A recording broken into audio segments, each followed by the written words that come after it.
Thank you for joining us. We've got a great group today and a lot of really cool stuff to share with you all today. So my name is Zach Semke and I'm with Passive House Accelerator. We're very excited that you are joining us here for our Passive House Prefab Summit that is sponsored by 475 High Performance Building Supply. We're looking forward to hearing actually from Johnny Rizvani now. Good. Good, All right, good. thanks for having me. 475 is happy to sponsor today. We've been looking forward to it. Working with prefab passive house builders has been an important part of our development as a company. You'll notice that many of the enclosures that you'll hear about today have some key materials in common. The prefab builders we work with end up relying pretty heavily on one of the varieties, the Solitex WRB membranes manufactured by Proclima. And there's a few reasons why. They're a go-to that's super durable. It can put up with the abuse. Dense pack ready for the varieties that are reinforced so that you don't need sheathing. You can blow in right from the exterior of the building, which is great for a lot of people. Extended exposure time, some of them up to 6 months, depending on the variety. Airtight vapor open, very unique in the field. The TEEE monolithic membrane that actively transports vapor outward while being completely non-porous. There's also varieties of Solitex that have the double wide rolls available, which are 3 meters or just under 10 feet that allow you to do big spans all at once. And of course, it's part of the complete Proclima system that has the 10-year warranty. And then next slide. Johnny, can you go to the full screen mode? What's that? Yeah, I can try. Let's see what happens. See if we get stuck there. Yeah. Is that better? It hasn't transitioned yet. Yeah, no, unfortunately, and I apologize, everybody. I'll see if I can export this to a PDF and make it better for the rest of the program, but we're stuck with this for the moment. Can you just hit slideshow in the menu slideshow? Yeah, I got it. There's some sort of technical issue going on, so I'll do it to a PDF. So for us, it's been a two-way street in terms of growth with these prefab teams. Many of you know about our free smart enclosure downloads available, and prefab construction, working through these details that are repeatable and modular and adaptable really helped us improve our own smart enclosure designs. So, and personally, I've had the pleasure of working with 4 out of the 6 companies here at the summit today to create videos on our YouTube channel and project spotlight blog posts on our site. And as a testament to the interest in prefab passive house, their videos and blog posts are consistently among the most popular and most watched on our channel. And when we get it all sorted out, Zach, I sent you some links and text to put into the chat to help you find all that stuff easily. And I'll leave it at that. Awesome. Thank you so much, Johnny. All right, I'm going to switch gears here, and this will hopefully be a little bit more legible for everybody to see. Is that looking good right now? A bunch of beautiful faces. Fantastic. So I want to just briefly say that I will play the role of question and answer concierge today. We do have 300 people on the line already, and probably some more will trickle in. So we won't be able to get everybody's questions, but if you do have a question during the event, please type it into chat. I will track it and then share that with Sean. I want to give a quick call out to Mary James of Passive House Accelerator. You know her as editor of Passive House Buildings magazine, likely, and she has put together this program for us tonight. So thank you, Mary. And if you'd like to say a couple of words, we'd love to hear those. Hey everyone, I just want to say a quick hi and thank you to everybody who's participating. And I just wanted to mention that in addition to these 6 panelists tonight, we also have other manufacturers in the audience who hopefully you can ask questions of later in the summit. And I also wanted to let you know that we're planning to do other prefab summits in the near future. And you can look forward to a prefab publication coming out in January, which I hope to function as a directory a little bit so people can see what all these companies are doing all in one place. So that's a lot to look forward to, and enjoy the summit. Thank you, Mary. So now I'd like to introduce Sean St. Amour, who everybody on this line probably already knows. He's going to be our moderator today.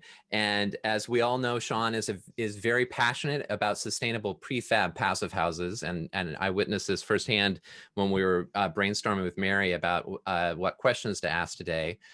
He's a product consultant with 475 High Performance Building Supply for British Columbia and Alberta. He graduated from the University of British Columbia with a degree in wood products processing. He's a certified passive house tradesperson. He's also obtained a building construction technology associate certificate at BCIT while working at Viceroy Homes and BOSA Construction. He was a general contractor under Footprint Sustainable Housing Corp before joining 475. And Sean has been involved with the Global Passive House Happy Hour that we present at the Accelerator since its inception, a key piece of making that such a fun event. And if he's not talking about passive houses, he's playing Lego with his daughters or working on his hubby-do list.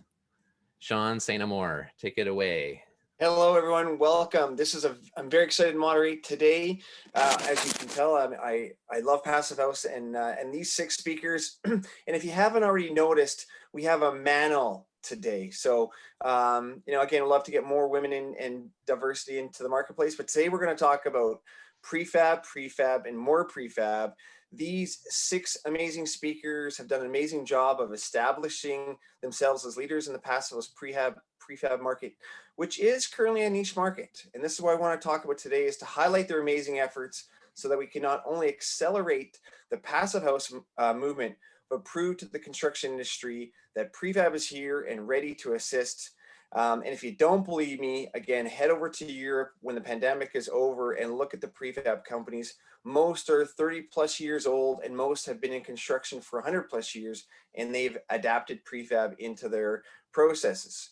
So now you can see from my background that we're not here to play hangman, but here to talk about prefab elements or modules which contain at least 2 of the 5 passive house principles, which is to look at continuous air barrier and thick insulation.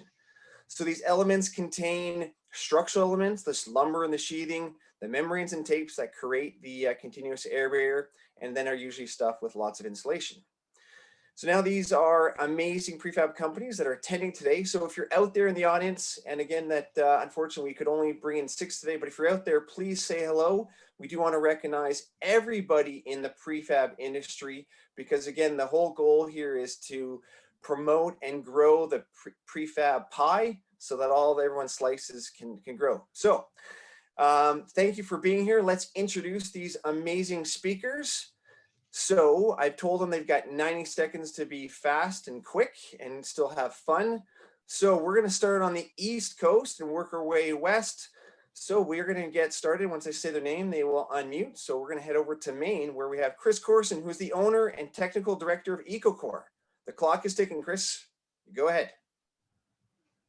Thank you for having me and inviting me to be on this panel this evening. Also, thank you to the rest of my colleagues that are on the panel as well. My name is Corson. I'm the owner and technical director of EcoCore High Performance Buildings. At EcoCore, we integrate sustainable materials, modern technologies, and factory panelization into the highest quality, high performance buildings on the market. Our mission is to build the most energy efficient, most resilient, healthiest homes available with the lowest embodied energy. The materials we choose to build with and the products we choose to build with, going back to what Johnny was talking about earlier, is extremely important to us. The people that we employ and the people that we work with, it's important for us to use clean, healthy, safe materials so that our clients can live in clean, healthy homes and our employees can work in an environment that is also clean and healthy. We emphasize building science as a baseline for envelope design and Passive House as a baseline for architectural design. We were the first certified Passive House component manufacturer outside of Europe, and we were the first certified component manufacturer in North America. We work every day at the intersection of proven building science, modern factory panelization, and master craftsmanship while staying committed to sustainability. By combining locally available materials with the lowest embodied energy and zero VOCs, we fabricate the industry's cleanest assemblies for buildings that consume the least amount of energy. Over the last several years, we've completed over 100 passive house projects. These projects range from single-family residential to multi-family and institutional projects. Recently, we just finished panelizing the College of Atlantic's new 60,000 square foot research facility in Bar Harbor, Maine. And we're currently working in conjunction with a local general contractor in Maine to build Mount Katahdin's new land and water monument. So we are in a lot of different industries and are operating through the entire market of construction.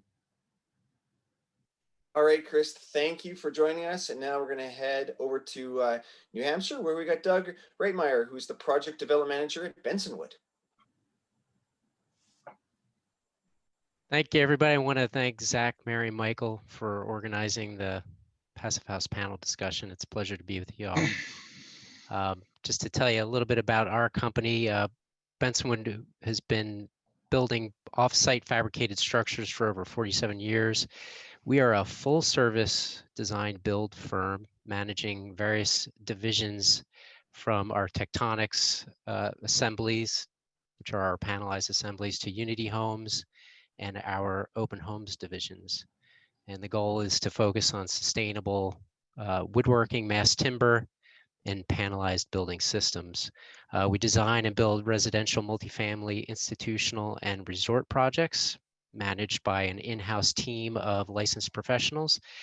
And our work is probably about 50% residential and 50% the remainder that I illustrated.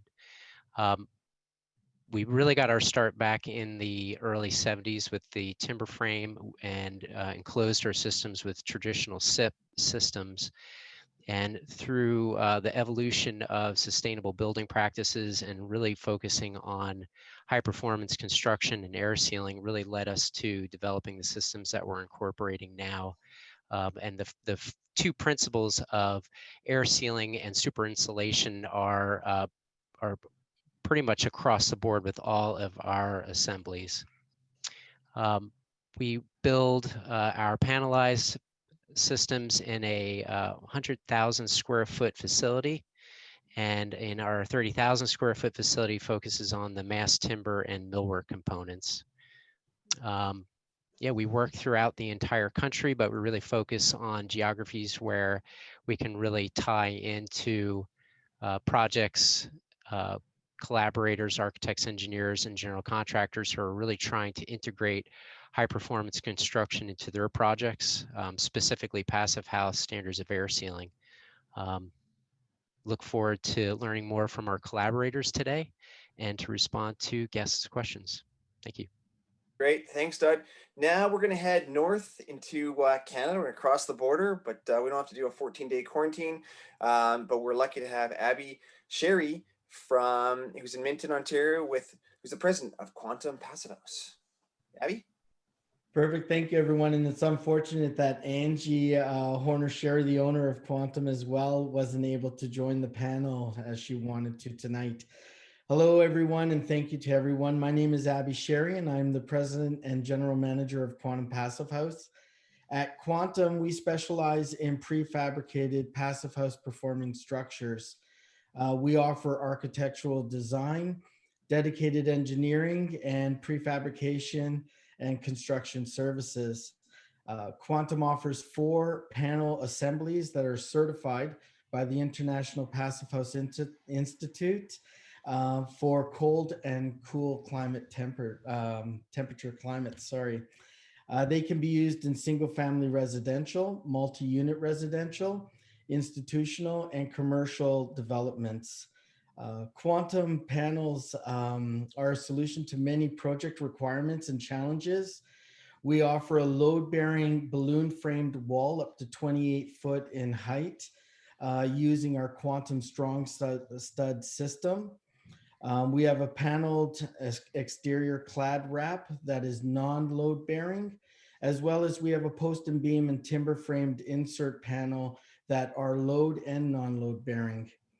Our construction services also include engineered raft slab and foundation systems, components such as windows and doors, ventilations, and mechanical systems, and our project management of on-site preparation and finishes. We also offer, we're excited to always share that we offer trades training and a mobile lab in collaboration with Peel Passive House and Mitsu Passive House. We are recently working on multi-unit projects throughout Ontario, and we also have interest and collaboration with prospects outside of Canada. So again, we're excited to share what we do, and thank you to everyone on the panel. Great, thanks, Abby. And now we're going to go west. We're going to head to Colorado, where we'll find Bill McDonald, founder and CEO of Phoenix House. Hey all, good evening. Thanks again for the invite to this Passive House Accelerator 475. Thanks for putting this together. Again, I'm Bill with Phoenix House, and we specialize in healthy housing. When working with Phoenix House, we focus on a product-based approach versus a project focus.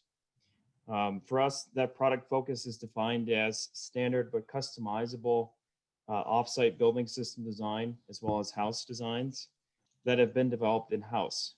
We're also certified with PHI as a component as well. For us, we're taking that standardized design and we're producing it, of course, in our offsite controlled facility. And in that approach to construction, we're consolidating the many options, things like tapes, membranes, right? Fresh air systems, triple pane windows and doors, as well as flexible multifamily space use design. And that's aligned into a vertically integrated system. So from end to end, we are allowing efficiencies by controlling that and offering value to the end user. We find that very important. That's our DNA, that's our why. Geographically, we're focusing our product within the Rocky Mountains. We are targeting a 6-state area. And for example, we've recently installed projects in places like Jackson, Wyoming, Crescent Butte, etc. We're developing a service provider network for our system, for our offsite design, and that's going pretty well. Our facility is a formal production space. We have planned workstations based on quality, and we're able to integrate those standard configurations into our space planning, into our environment. We can rapidly customize, and we're producing at pretty impressive rates since moving to Colorado back in 2017. Yes, so that's us in a nutshell. Thanks again for the opportunity to speak tonight. Great, thanks, Bill. And so now we're going to head back into Canada, heading up into the Rocky Mountains, where we'll find Collective Carpentry, and we have Jan Pretzka, who is the one of the co-founders. Go ahead, Jan. Thanks, Sean. Hi, everyone. Real pleasure to be here with you all. I'm really looking forward to the questions at the end. And so nice to see some familiar faces and names. Collective Carpentry, like our peers, we are a high-performance builder specializing in panelized construction. And we primarily, our homes are destined to become certified passive houses, not necessarily always certified, but high-performance buildings tending towards passive house certification or similar. We have a shop in Southeast British Columbia in Invermere, where we have an amazing crew who helps us fulfill all of our construction dreams. Really, we couldn't do it without them. They're a huge part of what we do. We typically are supplying, like I said, panels. We're doing insulated floor panels, insulated wall panels, insulated roof panels, and often just whatever structure is integral to a streamlined installation. So that can include whatever posts and beams are required for a structurally complete building. So, pardon me, we don't typically include things like interior walls that are non-load bearing, and we do not include siding and exterior finishes windows and doors, although we do play a hand in the coordination of windows and doors, and sometimes in the selection and procurement, but most often it's not something we do in the shop, and it's most often something that a contractor will do on site, often with a little bit of guidance from us. Most of our work has been custom residential, and we have built a few institutional buildings. We built a church and a health center and a fire hall as well. But yeah, most of the work has been custom, and custom work has really helped define who we are, and define the skills and experience of our crew. As everybody knows, custom jobs just provide such a huge plethora of challenges, and overcoming those challenges is a really, really important part of what we do. So we are, on the other hand, also we have a relationship with B Public Prefab, who is a supplier of pre-designed panels, and that's a really nice complement to our custom work, as it's a system that has all the advantages of high quality materials and experienced labor, but it allows us to maximize the design time and use a standard product that really minimizes labor in planning and planning time. So that's a really exciting opportunity for us as well.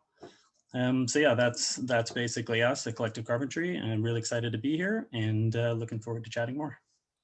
All right, last but not least, we're going to head to the coast. We're going to head just north of Whistler to Pemberton, where Kyle with BC Passive House is there. Kyle Moon. Hi guys, and yeah, first of all, Sean and the group, thank you very much for the opportunity to speak today. So far, great to see a lot of slides and a lot of similar homes to what we're building. So very cool. So BC Passive House, we started as a company in 2013. Primarily, we're focusing on structural insulated panels with the goal of achieving either passive house or just general low energy targets. We're building a wood first panel, typically out of dimension lumber or engineered lumber, and focusing on using materials basically all out of wood, so wood fiber based insulation as well. The panel typically will be designed to meet your own energy targets, whether that's passive house or in our region step code. I guess a couple things to highlight: plant expansion that we've just undertaken. We're adding another 22,000 square feet to our shop, and we have some cool new equipment, including Sucup framing tables, insulation blowing machine, and a big Hundigger CNC machine, and are looking to increase our production by about 4-fold over the next 5 years. And then this slide here is just a few set of examples of some projects we did recently. The big one with the helicopter there is a home we set up on the top of a mountain near us here in Whistler. This is 32 beds that will be part of a ski-in hut system known as a Spearhead Traverse. And so very cool. That's fully operational and available to book now. And bottom right corner, I guess primarily we've been focusing on custom residential to date.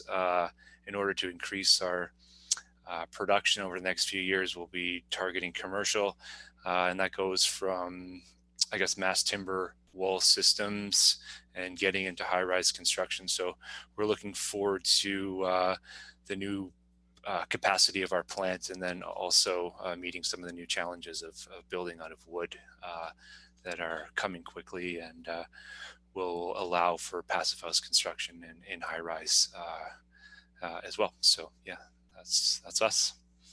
Excellent. Thank you, everyone. Hopefully everyone's now off to check their websites, but hold on, don't go anywhere. We got some great questions for the panelists or manalists.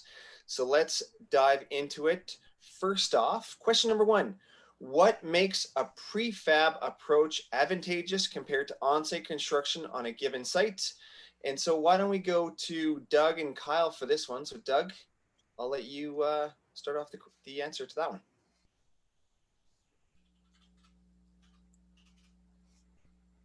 So the question is advantageous over site building? Yeah, start off with the easy one.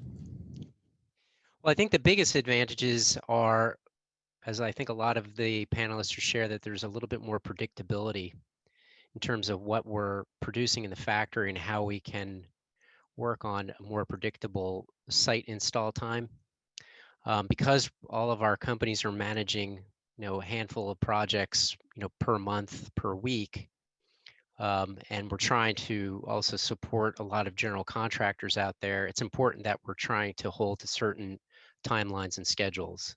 As important as it is to make sure that the clients are happy, we have to ensure that the sub-trades and the general contractors that we're teaming up with that are prepping the site and finishing our work, we're able to meet their schedules. And especially with the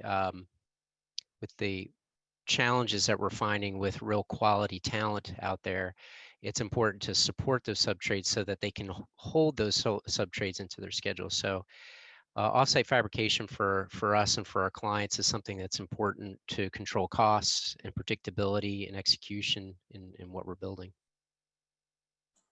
All right, thanks, Doug. Kyle, what do you got to say about it?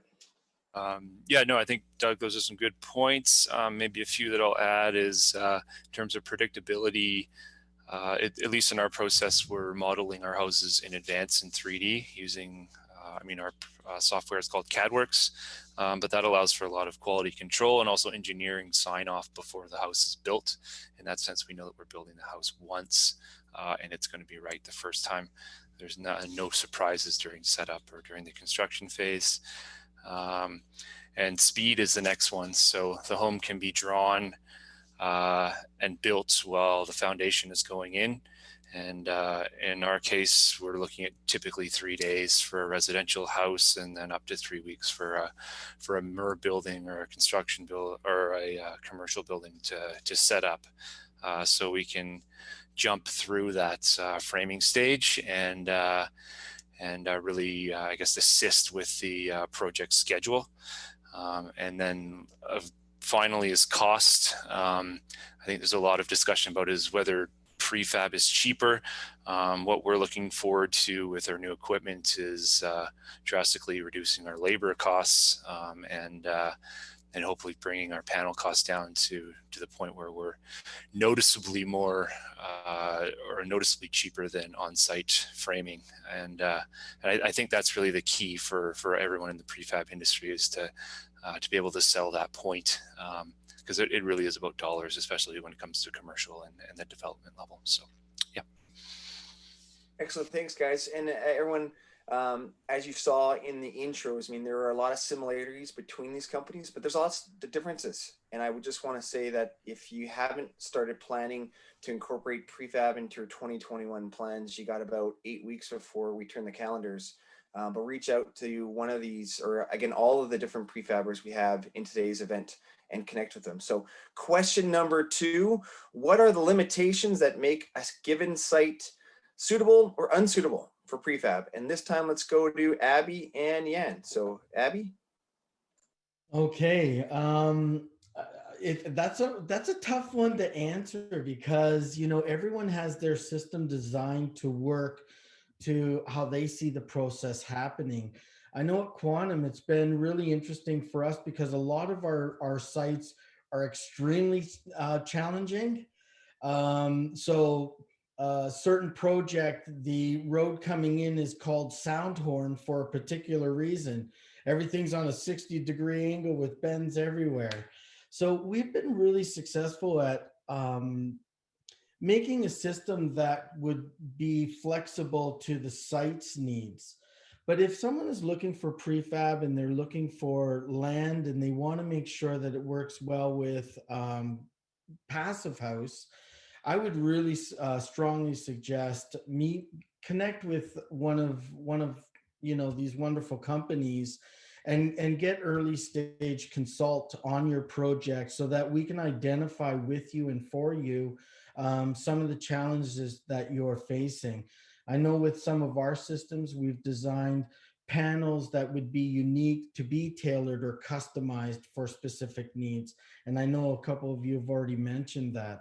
So really just, knowing that you can get a system that can adapt to certain sites is really important. Yan, go ahead. Hey, yeah, thanks. I think that, you know, you can do just about anything. It's just how much effort it's going to become. And I think everybody could agree that a nice flat site, you know, in good weather is going to be a huge impact on the success of a project from everyone's perspective. The difference with us, I think, is that we bring a lot of mass to a site in a short amount of time, and then we're under a huge amount of pressure to put it up properly. So the impact of a site that's not ready can be really large, you know, and just like the impact of weather can be really large. But at the same time, I think, you know, a big part of it is just having a plan. You know, you identify a site just like every contractor will identify a site and identify its challenges, and whether that's a tight driveway or it's a site in the middle of nowhere or whatever it might be, you know, it's just a matter of approaching it from that perspective and identifying the challenges and then overcoming them.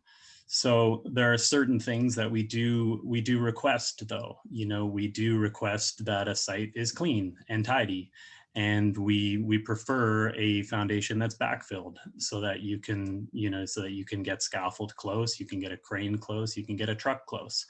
You know, those are fairly obvious things in my opinion. But then there's always a ton of other things that are just obstacles that need to be overcome. We've had some sites where we have to offload onto smaller trucks and then bring them up little windy roads where if it snows on this little road, it's over until the spring. You know, that can put a lot of pressure on a project. And but at the same time, it's a ton of fun, and it's a really great thing to have, to have obstacles and to overcome them. So I don't know, we don't tend to shy away from too many things, but we do love a flat, clean site with great access and turnaround for 80 foot of truck. But in reality, not too many sites are like that. So it's all a matter of just working with the local contractors. We put a huge amount of faith in our shippers, in our truckers and the shipping companies. And, it's just, they're just part of the team that helps execute our part of the project. Excellent. Thanks, Abby. And again, I didn't bring the easy questions for everyone. We brought hard questions because people wanted to know about it. And it's great to see that we've maxed out our Zoom capacity. So if anyone is texting you, wondering how do you get into this private elite forum today, we will be putting it on our YouTube and other channels. So don't you worry that we will share all this answers. And that's what's fun about, Passive House, again, is this group of people that just love sharing our successes and failures. And so we can scale things. So it's fantastic. Just to reiterate again, I love that. What is your plan? We don't talk about that enough. When we talk about air barriers, that continuous approach is what is your plan in the planning process? It does work for prefab, and there's no I in team. It does take a full team to make this whole project come together, and proper communication, not the over the wall approach, but again, the integrated design process works very effectively with prefab. Okay, next question. What are the factors that determine whether a prefab approach will be cost effective on a given site? I already see the cost question being in the chat, so let's dive into it. This time we'll get Chris and Bill to chime in. So Chris, why don't we go to you? Yeah, thank you, Sean. I mean, it's a loaded question, right? So every site is difficult, and every site has its logistical challenges, right? And I think that, we've heard people talk about that a little bit. I think that the cost efficacy of Passive House and the quality control, the QA/QC component of factory panelization allows a planned approach and a predetermined approach to any particular building site. What's so funny? I'm laughing because I'm reading the chat, and I also see there's some private things that I'm not allowed to say, but I agree with you completely. I'm just managing a lot of things. Just keep going. I want to see the private things. That's where the meat and potatoes is in this conversation. So, how does that relative to cost effectiveness? I think that the cost effective thing is pretty simple. You know, you can send 4 guys or 5 guys out to a site to stick build a passive house, and it's going to take them 6 months to frame up an envelope, where we're doing it in 3 or 4 weeks in the factory, right? So the time to completion is shortened. You know, somebody else mentioned the foundation going in corollary to production. So all these things help expedite the process. And I don't think you can look at one particular component like the site relative to cost effectiveness. I think you have to look at the overall project, and it's very similar to Passive House, right? Passive House, you're putting capital investment into the walls, the roof, the windows, and the foundation, right? Which are more expensive than a traditional home. Obviously, an R60 wall is more expensive than an R23 wall, right? But you're minimizing mechanical systems, you're minimizing complex hydronic heat delivery systems, so on and so forth. So I think we really have to look at the big picture relative to the cost efficacy of all of those things. No, great comments. And again, I didn't mean to be laughing at you. I was laughing with you. That being said, if anyone's asking me questions in the private, please dump it into the main. Zach is gathering them because the chat is firing pretty fast. So I would love to get back to you, everyone, and gather them, but I got too many controls I'm playing with today. And I do appreciate that we have probably one of the youngest Passive House tradespeople in the works with Chris Hill's baby on board. So we got to start them young. So it's great. Get those skilled tradespeople into it. Now, sorry, Chris. John, you can laugh at me anytime, by the way. Like if I was at my office, people would be like photo bombing in the backgrounds. Again, it's all good. Just laughing with you, my friend. I want to Bill to chime in on this fun question. Yeah, thanks. What I would think to this question would be productivity of labor. It's what we're talking about here as offsite producers. We are normally 3 times more productive in the offsite facility. We have better controls, we have better plan. So we always have to take a look at, as far as the cost effectiveness of a project, to the local labor force, wherever that project is going or intended to ship to. That's one big thing and factor to take a look at, is the efficiency of the labor force, 3 times more efficient than the offsite shop. In addition to that, it's how well the teams plan from end to end, as mentioned in the beginning of the intro, from design all the way through to certificate of occupancy, identifying the players on the team so as to deliver everything seamlessly. For us, that's boots on the ground and companies that are really seeing to this vision and growing with that offsite and leveraging that for their projects in their markets. Yeah.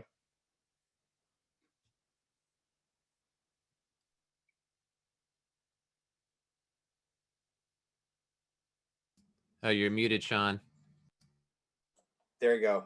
Fail right there. We knew it was going to happen. You know, Zach had a technical glitch. I had mine. Let's just keep it rolling. Question number 4. Are these factors different for a single family project or a multifamily or a commercial project? Let's go back to Doug and Kyle. So Doug.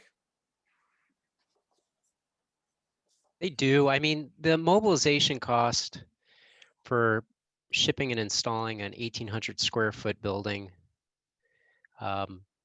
and the cost for mobilizing a 27,000 square foot project, it's all based on the project scale. So site access is clearly important. Good site planning is important. Mobilization plan is important, because when we're providing a fixed price contract, we're including our self-performing budgets, our costs for crane, telehandler, travel room and board. So we have to hold to that tight schedule. So on a 27,000 square foot multifamily building, we might be budgeted for 21 days on site. So, you know, we really have to kind of dig into the early schematic planning to determine the cost projections for how site could affect that. So going back to what Bill was saying, the more we can develop early in schematic and DD design development, we'll be able to reprice through the various phases of the project. And as we're pricing that, we're starting to incorporate more of the project complexity and kind of vetting those details. So from the very beginning to, let's say, 18 months, we're ready to show up to install a 27,000 square foot multifamily, we'll have a lot more assurance in terms of what we're going to be building in the factory, what we're designing in CAD work, we're going to have more predictability on site. So project scale definitely plays a part in the efficiency on site.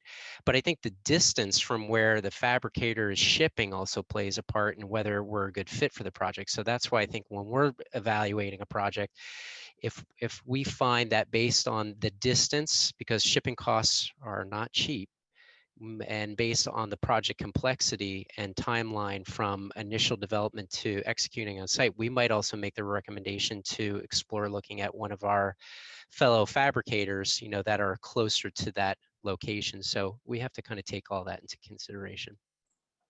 Yeah, no, really good points. Kyle, I know you guys do a lot of multifamilies right now. What do you say about this one? Yeah, I think there was a comment earlier just about every site is different, and I think that's even more so when it comes to commercial projects. Something like a downtown city lot, some of the sites are not even really going to be able to do a setup on. They might be too tight. They might, like zero lot lines, might have power lines in the way. But I think on those city jobs where you can actually pull it off, there's massive advantages to prefab, just because there's so much money at stake in terms of getting the building completed and savings if you can speed up the construction schedule.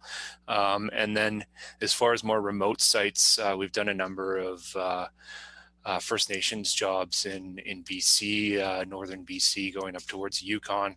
And what we're finding is there's a really I guess tight construction window there. So if we can bring prefab to the project and get the building closed up before the winter comes in, then we can kind of skip through a construction season where the site might get shut down during, you know, -20, -30 kind of thing. So I think speed is critical there. And yeah, I think that's about it. I think my other comments here were just about air barrier assurance, but I think we'll get into that later. And certainly we can bring that, and that could be a big penalty to a builder if I see this coming up in Passive House stuff where there is actually a penalty if you're not reaching the 0.6 air changes per hour, but prefab can definitely bring that level of assurance to a site contractor.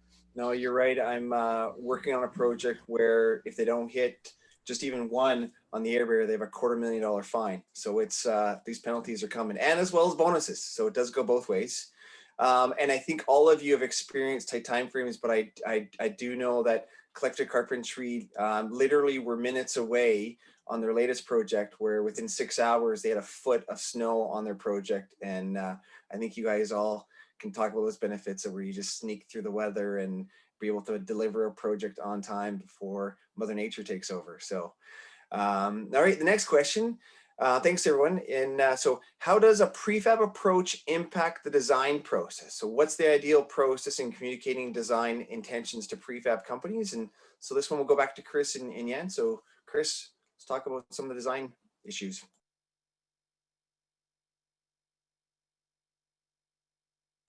Chris did a Sean.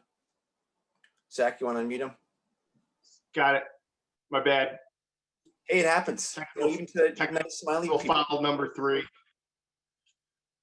So I think it really depends on whether the designs are in-house or if they're external, right? If they're in-house and they're pre-designed, there's absolutely no conflicts. You know exactly what's going on. The house is already panelized digitally, yada, yada, yada. Where the complexities arise is when an outside architect brings a project to us, and then we have to sort of marry our panelization process with their architectural ethos. So to me, that's one of the founding tenets of panelization versus modularization, because it's so adaptable to any particular design ethos. That being said, we like to approach things as, like you had mentioned earlier, integrated design process. And so the earlier that the architect gets involved with us for the particular project, the less work and the less heavy lifting and the less overlap of scope of work between the architect and us and the engineer happens. And we've done it all ways, and we've worked with architects that have that have come to us after they've worked with other builders, and we've had to sort of reinvent the entire wheel to facilitate their project. But I think the most streamlined situation is as close to an integrated design process as possible from the beginning. Great. Yeah, you want to chime in? Sure. Yeah. I mean, I don't have too much more to say that Chris didn't say. I mean, it really comes down to being a part of the conversation as early as possible. I think definitely with companies that are offering pre-designed plans, there's a huge benefit to that because they've gone through the plans, they've optimized the plans, and the customer is going to see the benefit. On the custom side, which is our experience, mostly our experience, there are definitely plans that come to us late that throw up a lot of red flags, and we don't shy away too much, but at the same time, we really do encourage people to get in touch with us early, and we do share our plans, our details, quite freely. And in a lot of cases, we'll see a job that comes to us with a certain wall system and certain framing like build-ups, and we'll put a fair bit of effort into helping the designer kind of replan that part of it. And usually it's a worthwhile process. But definitely there are some plans that just don't work for our system. And there can be, often it's a limitation to shipping. There are different provinces and different states with different shipping considerations. There are oversized load, width, height, and length restrictions that change state by state. So there are a ton of variables that come into play when you essentially take a facade of a building and then try to chop it up in your brain and on the computer and try to figure out how you're going to retain architecture, structure, and how you're going to get it out the door onto a truck and down the road. So there are a lot of factors, and I would say that more planning is always good. More collaborative planning is really good, and getting us involved early, I believe, helps the project come along.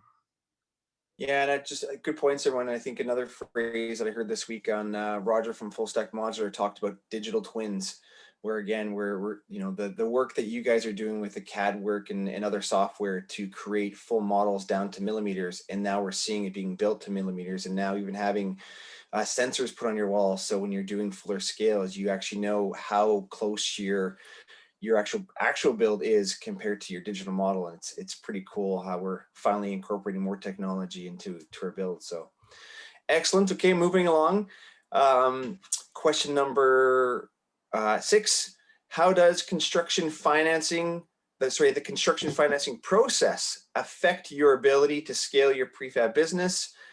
This time we are going to go to Doug and Bill. So Doug, we'll let you dive into the finance portion.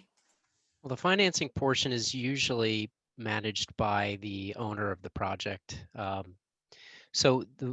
We try our best to work on providing a fixed price contract when we go to build. And so depending upon the size and scale of the project, usually one of the first questions is, what is the financing plan? So when we're working on a commercial project or institutional project, that's kind of factored into when you're looking at the timeline of that project schedule, which is really critical, because if you don't have your financing in place for, let's say, a multifamily project, and they want to execute on an AIA build contract, they can't fit into a production slot. So we can't necessarily move forward and invest a lot of the owner's time and resources to developing that. So we don't necessarily provide financing from our company, but it is something that, for example, from a homeowner's perspective, they're really interested in trying to lock into a low interest rate. So there are some options for the residential homeowner to self-fund some of the parts of the project that we don't necessarily touch, but we can have an effect on planning, like site preparation, getting the site cleared, getting utilities in place.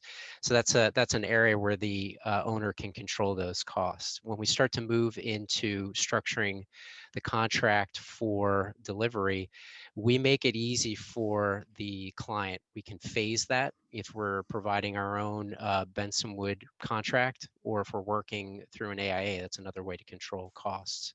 But the most important thing is that through the integrated design process, we are developing predictable budgets. So when we do go to build contract, again, we want to respect that contract. So the goal is that unless there are any changes, unforeseen things that happen on site, we're looking to minimize or eliminate change orders, which is a big deal for everyone trying to build.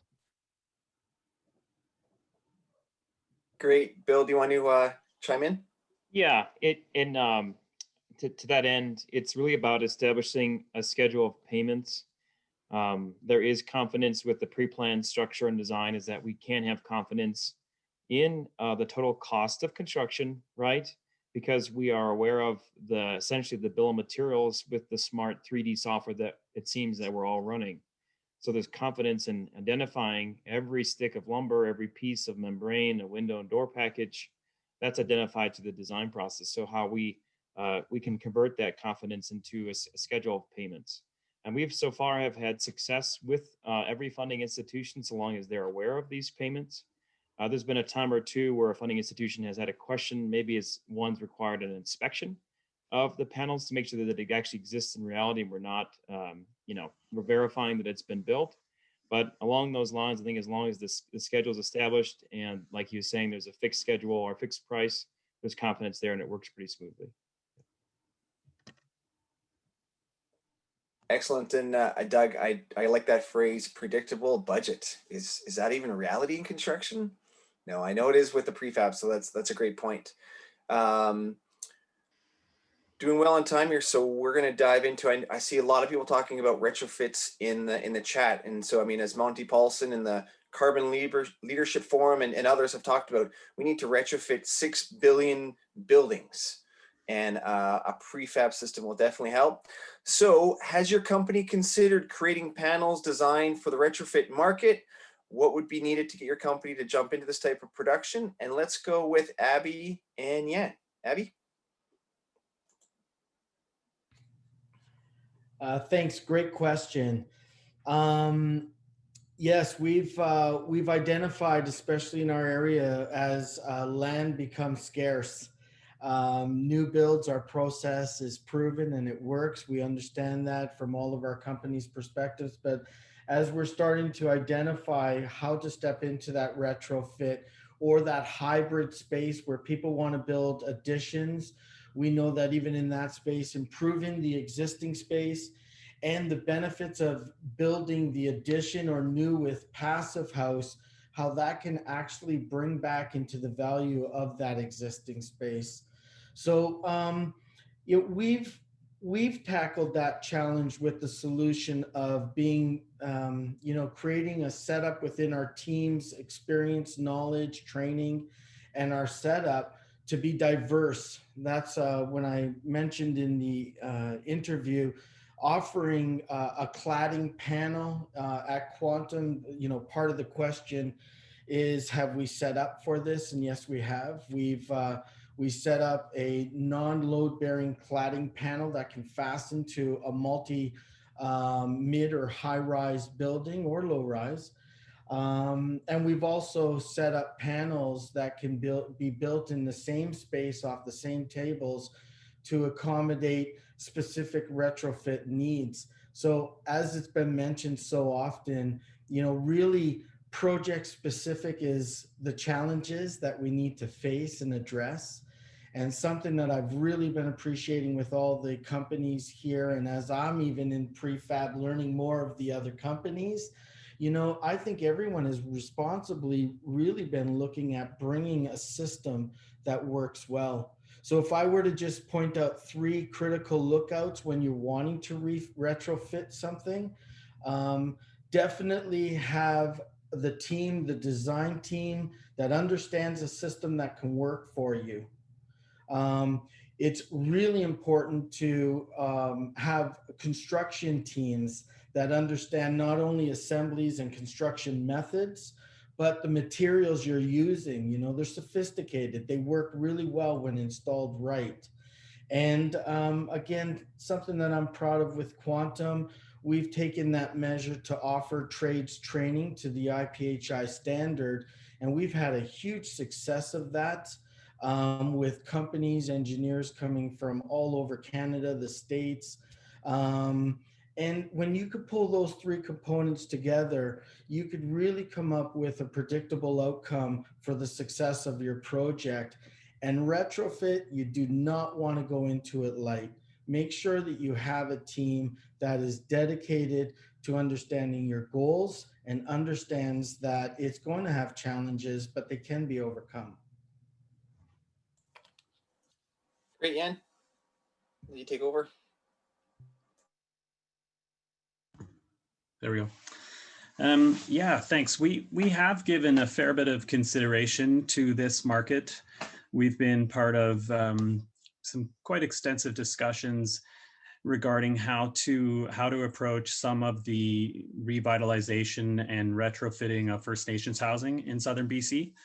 And you know, we think the wall system that we build is typical. We build a few different wall types, of course, but the typical one would be a two-layered system that has structure on the inside and insulation on the outside. So that buildup, you know, the outer part of that buildup does lend itself to being clad, like Abby was saying, you know, used as a cladding panel that can surround a building that is deemed to be structurally sound. So we have thought quite a bit about it. I also feel like there are quite a few limitations to how to execute it really well. You know, in almost all cases, one side of a building is very easy to get to, and three sides of a building are not so easy to get to. So I'm not exactly sure that it's going to be a really viable solution where we are. I do believe there are places and there are certain smaller, you know, demographics, I guess, where it's going to work really well. But I just haven't really thought it through enough to feel like we're ready to take that step. But we've thought through the construction detailing part of it, but not necessarily how to actually deliver it in a reliable way. Great, thanks, Jen. Doug, you had something to add? Yeah, I think points that Abby made too. We get a lot of requests for deep energy retrofit residential projects. And one of the challenges, the barriers to enter into that market is sort of the ownership of the team of who's going to prep the renovation. How does the return on that investment really pay out?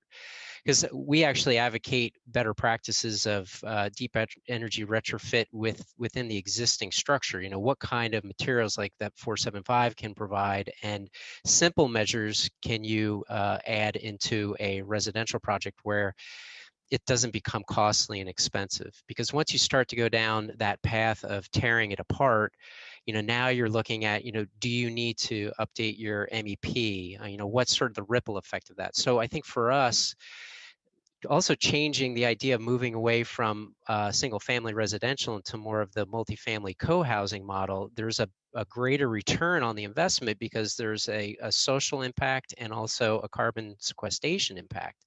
So if we can produce larger volume of either load-bearing and non-load-bearing clad systems like Abby's talking about, and somehow figure out a way to interface that with the engineered connections, the fire rating, even improving on now creating the sweet spot for the window install now being in the old wall assembly, then I think we're making some headway. So we've made some inroad in talking with some organizations that want to look into this in areas that panelized construction isn't a limiting factor, because we also have to keep in mind with the modular permitting requirements. Some states are very rigorous in terms of what they do require. So I think it really comes down to understanding the performance goals of the project, what's the return on the investment for the stakeholder, the owner, and how can we see a real good return on that investment. And you know, the biggest thing is like possibly just changing the mindset of the type of project and shifting away from that single family and moving into that larger multifamily model. Great insight, everyone, and thanks, Doug, for adding there. I saw the Pembina Institute is on, and they're doing a great job right now with the Reframed project and seminars that they're offering out, which is fantastic. And you know, we kind of look at Energy Sprong as the ideal way, and it's great because we in construction we don't use sophisticated tools typically, but the fact we get to use more lasers in scanning devices in retrofits is going to be exciting. And you know, great that you guys are on board to see there, because again, there's lots of potential. It's a question of, one, how do you deal with the sweater, and how do you deal with, I know they talk about an Energy Sprong, there's a gushy part that helps with the connecting the A barrier.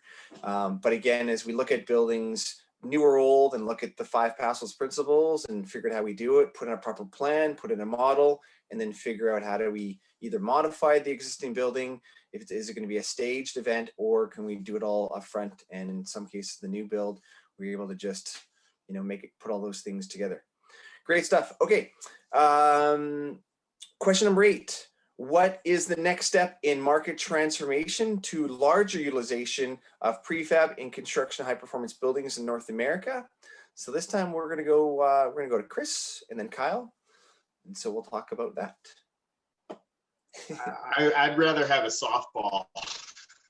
Hey, you know, if you didn't have those muscles, I wouldn't give you the tough stuff, but I know you can handle it. So deliver us a good answer. So this is a really interesting and a very difficult question to answer, honestly. I mean, in 2009, I started a design build firm to design and build nothing but passive houses, long before, you know, we were involved in prefabrication. And I thought that was nuts at the time. And my wife thought it was nuts, but she had enough faith in my work ethic to allow me to do it. So that being said, like, this is where we are today as a result of that. I don't know what is the next step in market transformation. I think a lot of it comes down to education, and I have seen the entire market shifting, not slowly, actually rather quickly, towards higher and higher performance metrics. And I think a lot of it comes down to awareness on the architects side of things, on the people that are designing these buildings, and also on the institutions that are training architects. So, you know, traditionally, architects in the United States were artsy sort of people that wanted to take those talents and transition them into drawing pretty buildings, right? Whereas in Europe, you know, it was a much more technical background that was steeped in some of the engineering side of things and less on the pretty pictures side of things. And I think we can look at post-World War II architecture in both continents and see that possibly. So how do we transform the market in terms of utilizing prefab construction? I think a lot of it just comes down to education and people understanding the long and short-term benefits of prefabrication relative to site building. And there's a lot of countries out there where if you said to a developer, we're going to take $100,000 worth of materials, we're going to dump it in a muddy field where it gets rained and snowed on for a year while random people come and put it together, they'd be like, you're freaking nuts, man. No, we're not doing that with our money, right? And so when we begin to realize the obvious benefits, the most obvious benefits, take Passive House out of it, I think the market will begin to adapt. I hope. Well, you don't need to hope. I see it happening, so it's good. Kyle, did you want to chime in? Sure. Yeah, I think maybe I'll just talk about the development of Passive House in our area, and I think it's kind of a regional thing, because Vancouver and BC was one of the first areas to really adopt Passive House, but really it wasn't really taken to the next level until recently, when we saw this step code come into place, which is the BC building code, and every building now is mandated to meet certain energy targets. And I think by 2032 that every house will have to house and structure will have to meet the equivalent of Passive House.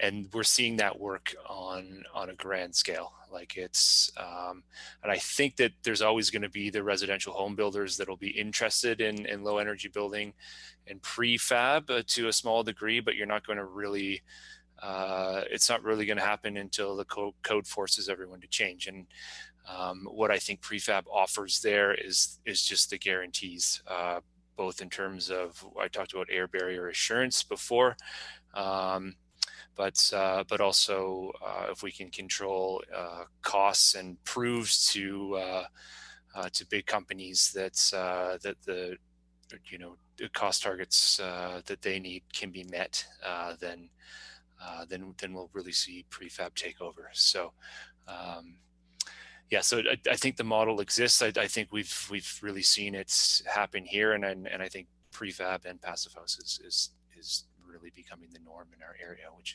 is great. I agree. It's here to stay, and I know I just saw Bronwyn chime in, so I have to say again, it's about making boxes beautiful. Moving along, again, the chat has lots of questions and we need to get to it. So I want to ask one final question. We'll go around the horn. We'll travel across North America again. We'll start on the west with, we'll come back to you, Kyle.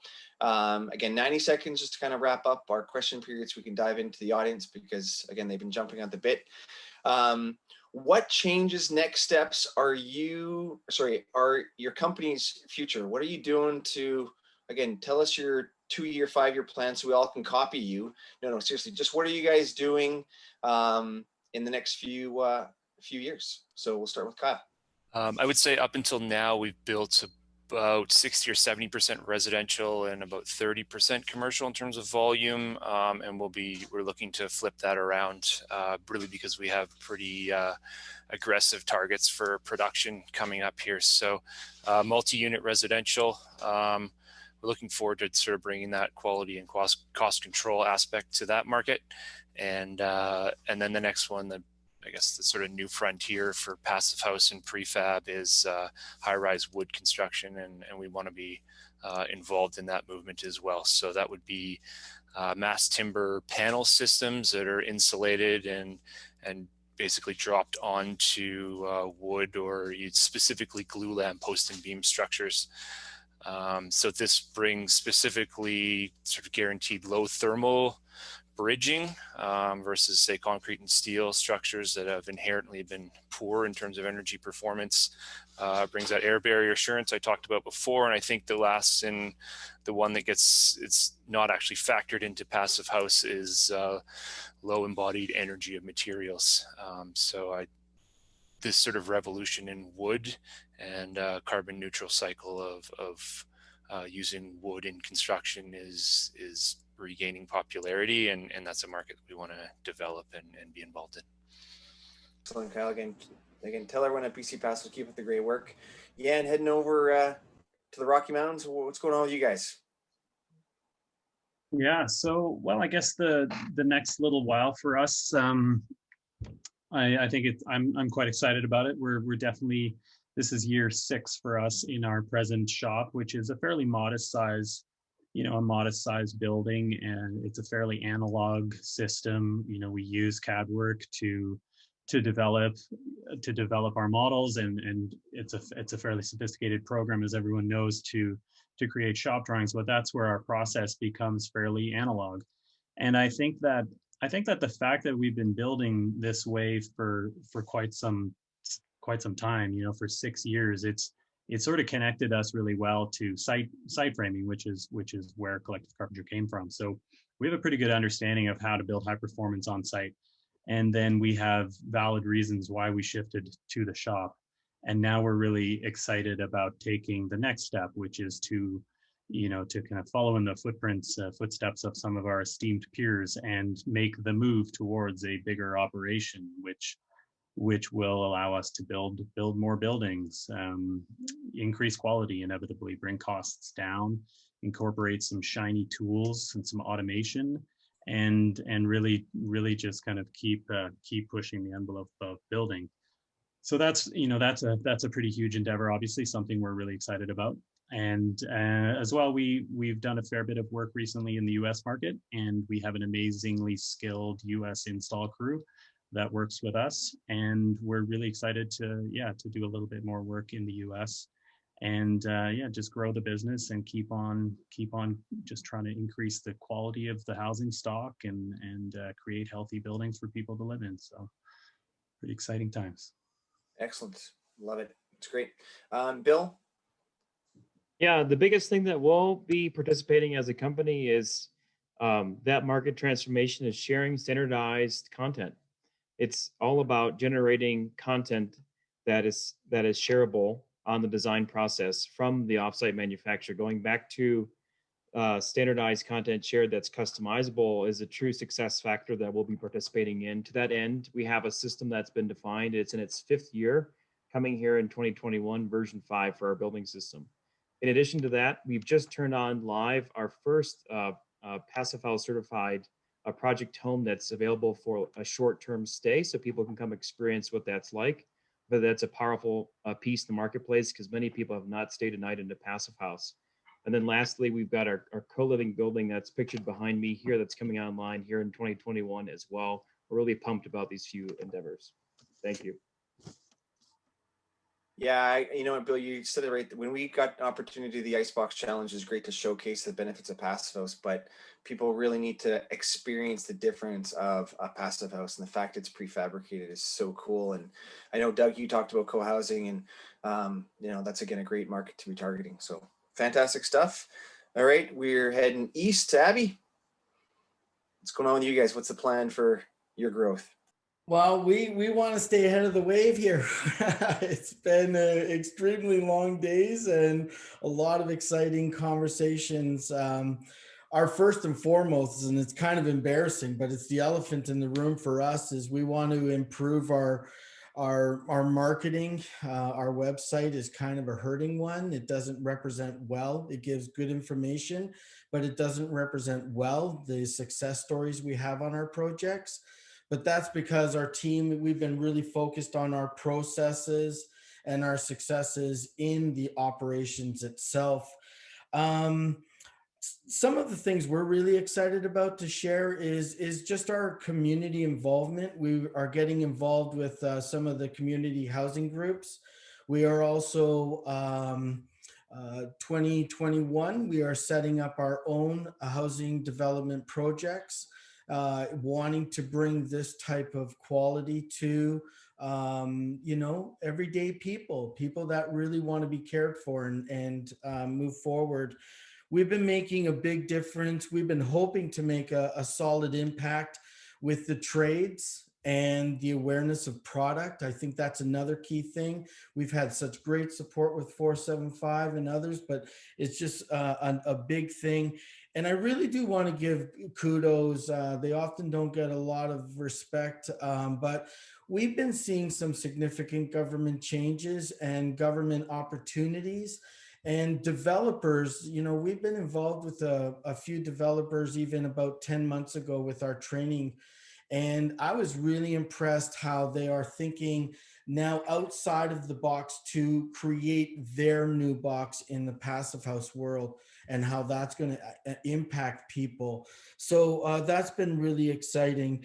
And if I could mention something else that we're modeling and we're hoping to have success, and if this could reach out to anyone else on the panel or out there, our philosophy and our character at Quantum is really more so the fishing rod, not just the fish.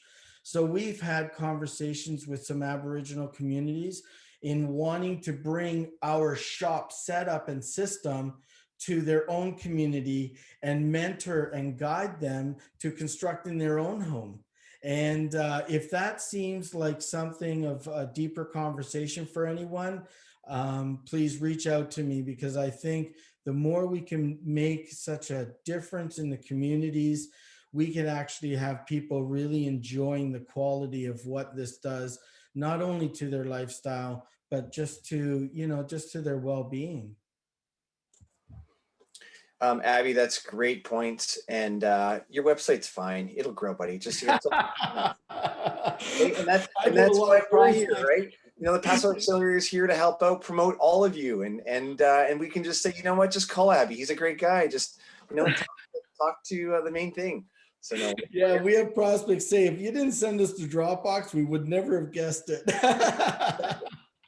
I know Scott Kennedy's in the queue for questions, but he's got a project that maybe I'll get him to just highlight, because he actually was able to work with the government and work with the First Nations and their finger joint stud factory to be able to do a multifamily project with them. So maybe I'll get Scott to talk about that. That's pretty exciting.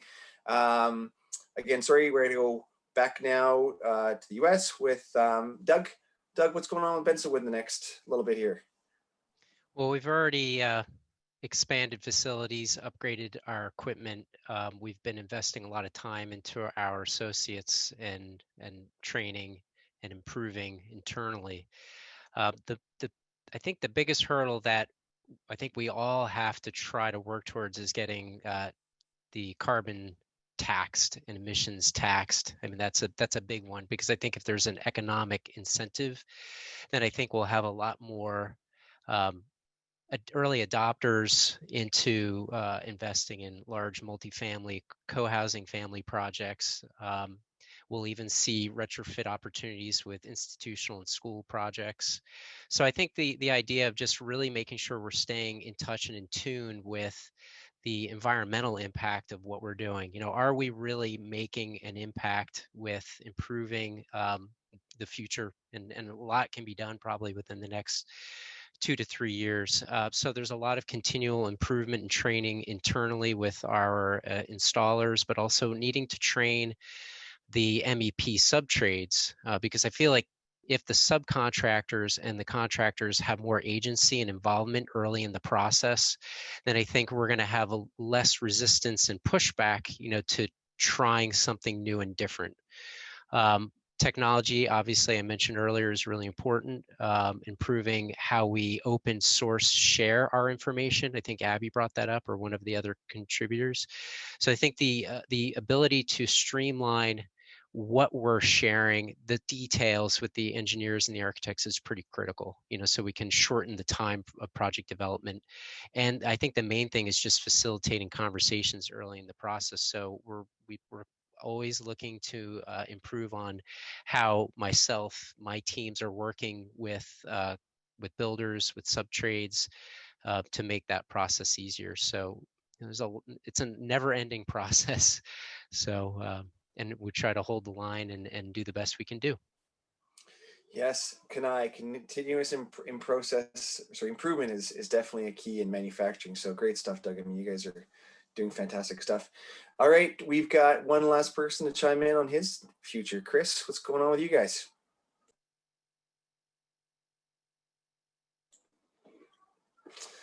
Zach, he did it again. He didn't unmute himself. Look at him ramble on, and we can't hear his fantastic answer. We set him off, and now he's that one on mute. All right. So, I mean, it's 2020. This year's been like completely nuts for everybody. I mean, we've all been adapting to an incredible amount of change. I agree with Doug completely. His notion that there needs to be a carbon tax, I think, is integral to the expansion of all things having to do with the reduction of the global warming potential on the planet. Relative to what we've been doing, I mean, we had some ups and downs this year. We've been experiencing growth year over year. This year was not a growth year, so we spent time investing in equipment and infrastructure within our company, building out our administrative side, streamlining contractual processes and all administrative processes, so that we can put ourselves in a position where we're better equipped to deal with the impending tsunami in 2021 that is coming. We have just purchased another CNC machine and begun doing casework and millwork to be able to offer faster times to ownership for many of our clients, as well as maintaining high levels of custom interiors. So we've added that. And in terms of looking towards the future, I think we're just going to build on the same premise that we started with, which is making small incremental improvements in our processes and our day-to-day activities every single day. And every single person that's a part of our company has bought into that and is contributing to that process. And I think if we just maintain doing what we're doing, we're going to be in a good place in the future. Yeah, and Chris, again, if you keep going with the passion you have for Passive House and prefab, I mean, it's infectious. So just keep with that, and I can see why your company culture is fantastic. So great stuff. Saving the world, man! Come on. Yeah. Bill, I just want to come back to you because I want to know the address of where, once we get rid of the pandemic, we all have had our vaccines, where we can come and stay at your Passive House cabin. So put that in the chat, because I'll be booking that weekend for sure. I think we all can need a getaway. So please do that, Bill. Okay, we've got lots of questions booked up. We may not get there. We got 35 minutes to the top of the hour. So I guess we might have to do this again, folks. So if we don't get you, don't worry. We'll sort this out. The first question that I know was probably answered, but let's just ask it again. John Bokala, you talking about more systems in the elements. You asked about Windows. John, you still there? Yeah. Hey guys. Thanks everybody. The question is, who essentially who's installing Windows in the factory and shipping to site? If you're not, what are some of the things that is making you not do it? And then I'm also curious about like shipping with drywall. Who's doing that? So those are my two kind of questions. So have at her, guys. I can speak to one of these for you. We are pre-installing a Windows system made in Colorado. The brand is Alpine Windows. They make a nice product, pH certified, that sort of thing. And we're pre-installing them into a panel that we can ship vertically and safely. Obviously, that panel won't ship flat if the window's pre-installed. And we're doing that in a way that it's in a panel orientation that's also not beyond the size of a defined size of panel. So it's not going to be something that's beyond the parameters of what that is. And a good way to find that out is in the pre-planned stage, just understanding max min sizes by Alpine the manufacturer, and then using our building system to refer to what sizes fit into a panel. Yep. I can maybe elaborate on Bill's point there. We've done it before, and up until now, we've been mostly building custom residential, so big houses with big doors and big glazing, and a lot of the time just the windows simply don't fit into an available panel size, and we can only wind up doing a couple windows. So it really does come down to design of the house, and I think going into the future, if it's prefab in multi-unit residential stuff where you have consistent panel sizes and consistent window sizes, and you can really deliver the majority of the windows as pre-installed, and then you can get within the factory, get as far as your exterior insulation details and siding, etc. So it really does take a design approach in advance before we can pull it off. Gotcha. I know Doug wanted to add something too. Go ahead, Doug. Yeah, John, so for installing windows and doors in a panel, the key thing is understanding the installation details first, because that's one of the most critical details for properly air sealing the building is how you install those. So factory installation for us is really critical. Equally as critical is the order lead time for a window and door package. So for us, we have preferred manufacturers that we work with. If we are working with an outlier manufacturer, usually we set that up with the general contractor to purchase that. That's because of the warranty and service agreement. That's more of the technical long-term aspect of it. But as Bill and Kyle both shared, the size of the window opening can certainly be managed and adjusted based on curtain wall details. A lot of projects that we've built, we actually integrate large mass timber ROs as part of the curtain wall assembly, so it actually accentuates those assemblies, but also the shipping optimization. We have a 10-foot 7.5 shipping height limitation, so You know, when we're dealing with multifamily and co-housing projects, they're more predictable, as Kyle was sharing, because you're stacking those systems in a way that there's either repeatability, so there's a lot of efficiency there. But I think and then in terms of your question about drywalling, we used to install drywall in the past, but in terms of stitching the building systems together on site requires air sealing and taping the exterior and the interior. So we leave that off. Plus we also have the surface layer cavity that we've been using since the beginning of time that affords the MEP trades to freely run their work, and they're trying to run outlets, so on and so forth, through those panels. So you want to leave that drywall off. Excellent stuff. And again, I know we have some other prefab companies online. If they want to unmute and maybe answer as well, I'm definitely open to that. I'm going to ramble on for about 10 seconds until they either don't come on or unless any of the other speakers want to chime in here. But no, really.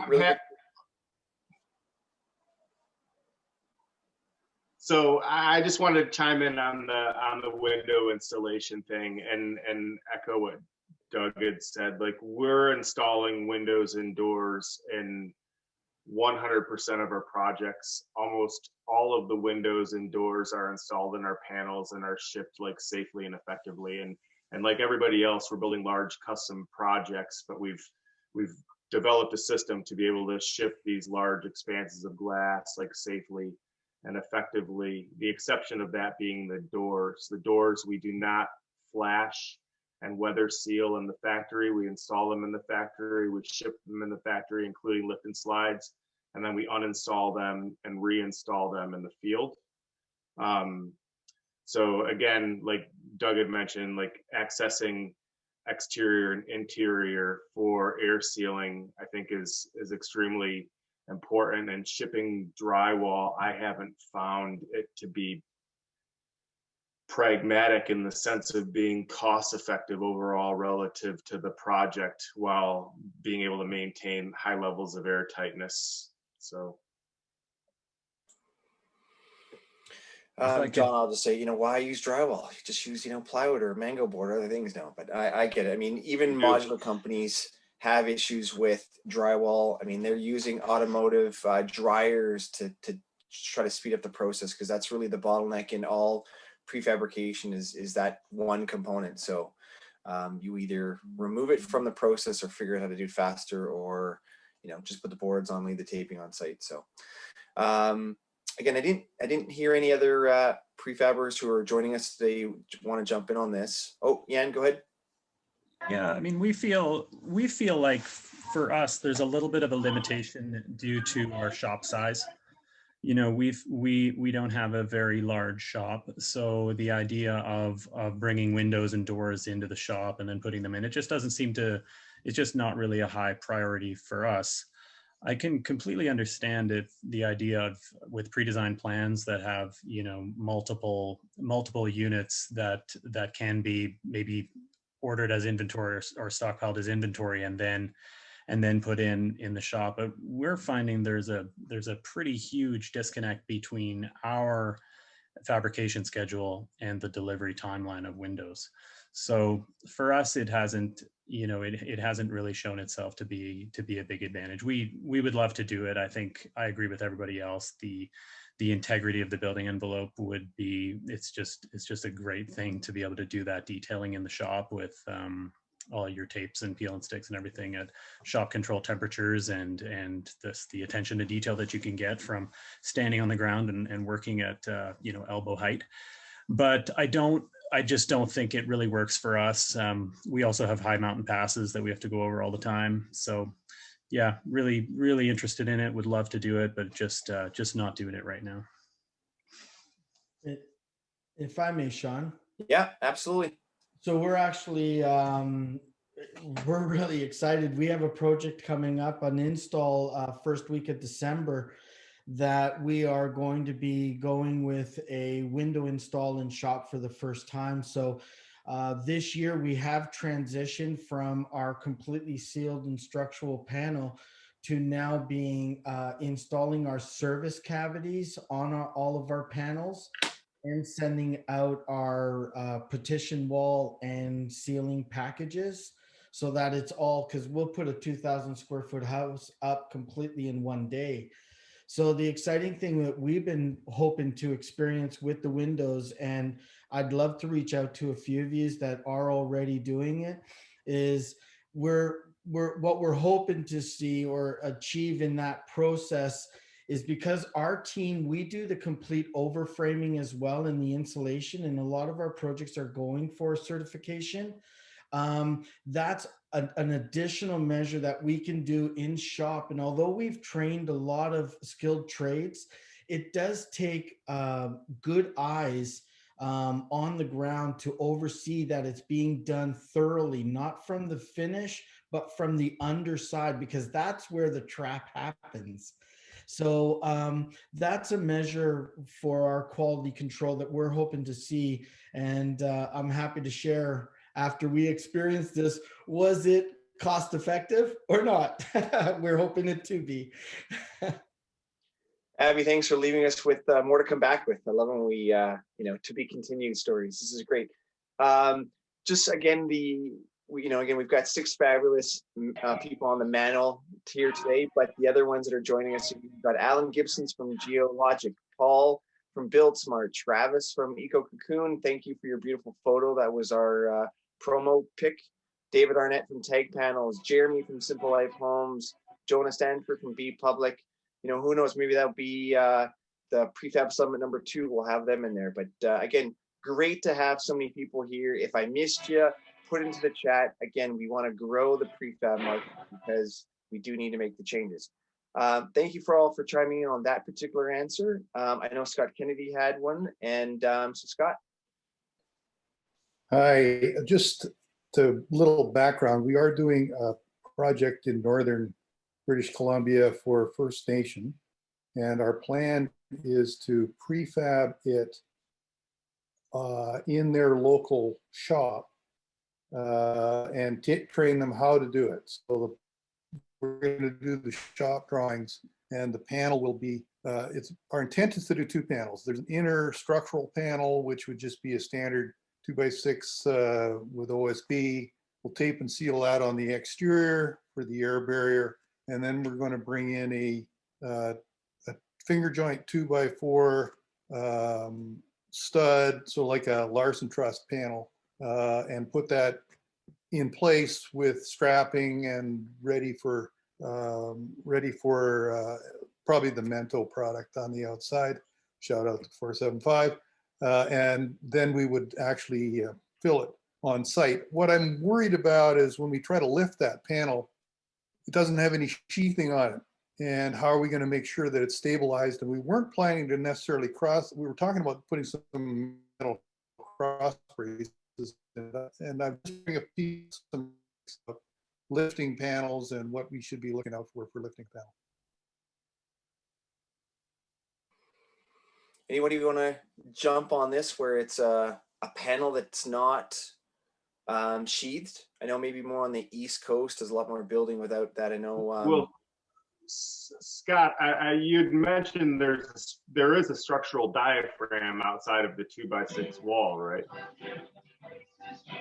Actually, I think about it, it's a finger joint 2x4 load wall, and it's a finger joint 2x4, finger joint 2x4 panel. And the plan, what I was thinking of doing was putting a metal cross brace just within those, on each side of those panels, just to stabilize them while we lift them. So, and then fully sheet between the 2x4s on, wherever there's a window or the end panel or something like that. So we get some stability. But I just don't know too much about lifting these things and how you lift them. And when you guys lift these panels, especially if you see them full of insulation, there must be some significant considerations there when you're lifting those, craning those things. That's what I was curious about. Yeah, those considerations are weight, flexion, torsion, suction, all of those things. At the end of the day, if you have a properly diaphragmed structural layer, which whether it's 2x4 or 2x6, it's going to come down to how long is the panel and how much does it weigh. We've built panels that are as long as as 33 feet. And we've lifted in place panels that have been as long as 33 feet without any problems. But we've done that with our EcoCore passive assembly with the I-joist outrigger, which creates a substantial amount of rigidity relative to continuous insulation. If you were to use that 2x4 product on the outside and to fasten that somehow into the interior load-bearing structure, I mean, although you're creating a thermal bridge, that would create some rigidity to the structure, but without, you know, looking at what you're trying to do, it's hard to say. Fair Scott, enough. Yeah, fair Scott, enough. you might also consider when you apply the barrier to the exterior, maybe incorporating the strapping on a diagonal, and it really comes down to what your exterior finish is going to be. So combination of getting some structural rigidity. You know, on our panels, our shear layers to the interior. So we have a 7/16 OSB layer attached to our framing members. So we keep our shear to the interior of that. The other thing to think about is the type of equipment you're planning to use to install. You know, what's the most cost effective, you know, based on how much time you're going to spend on site. So obviously the lighter those assemblies, the better, but then you might be losing time and efficiency by trying to get that building plumb level and square. So you might just kind of revisit your construction detail and kind of look at the cost savings by maybe incorporating a rigid material to stiffen it that'll stay in place, remain in place, which will then in the end reduce your amount of time to get you to that point where you can get it weathered in. So, you know, lightness is important. The ability that most anyone can use the equipment to construct what you're doing is obviously important. And then getting that rigidity. So maybe that's a combination of some diagonal strapping. Yeah, now, we were talking diagonal strapping, but using a metal, just a metal, little thin metal strap, partly because we're worried about the air gap, because we have building codes that say your rain screen can't be more than 1.5 inches thick. For fire reasons, it's a 3-story multifamily. So there are some other considerations. Right, fire code. Right, good point. So may I ask, is this a one-off project or one of many? The intent of this project is to train a group to build how to build a Passive House prefab panel, and to give them the tools to be able to start their own business sometime in the future. And we're thinking, as Northern BC, there are not a lot of projects. So the idea would be that if one can do most of the work in a factory and then the workers go off just to erect it, they can stay at home, live with their families, and have a better life. That's kind of what it's all about in our mind. And we do have some grant money to train them. It's kind of an exciting project. And I'm sure Sean is going to come up and actually help us with a hands-on training session at one point when we get closer to the end. So well, that was one question I had. Yeah, sorry. With that in mind, then, I know something that we've had to do on a few other projects, and even we got an award from the Heritage Group in Allura on a project. Something you might want to consider that we've been looking at with some of our non-load bearing panels, because obviously the connecting points are they're not as strong as load bearing, so the deflection and the twist of the panels is different. We've been designing manufactured clamps and clips that are quick release, so they actually take they disperse the deflection of the panel with these reusable catches that attach to the cranes. So that's why I asked if this is one of many projects, because that could be a process that allows a simple panel to work using the hardware properly, not building the panel to be able to take the weight itself. That sounds like something I better talk to you further on, Abby. Thanks for that. Yeah, Scott, I think, again, you've got 6 amazing firms here to reach out, and you guys I know have done a lot with Ian Granville, who again has been amazing to help out you with your design. But yeah, you might need to connect with one of these guys to finalize the process. And again, if I can squeeze one other question in, we do a lot of 5- and 6-story buildings, and we keep talking about prefab exterior walls. My concern is always that we frame the interior walls typically using, standard studs and standard plates. And I always worry about the shrinkage between a load-bearing exterior wall and an interior wall. It's not a big deal in a 2-story house, but in a 6-story building, that can be an inch and a half difference. And I wonder if any of you guys have had any experience looking at with those kind of problems. Why don't, before I come to Travis, I know Travis is waiting. Kyle, you guys have done multifamily, and how did you guys factor that out, especially with the Whistler Passive House?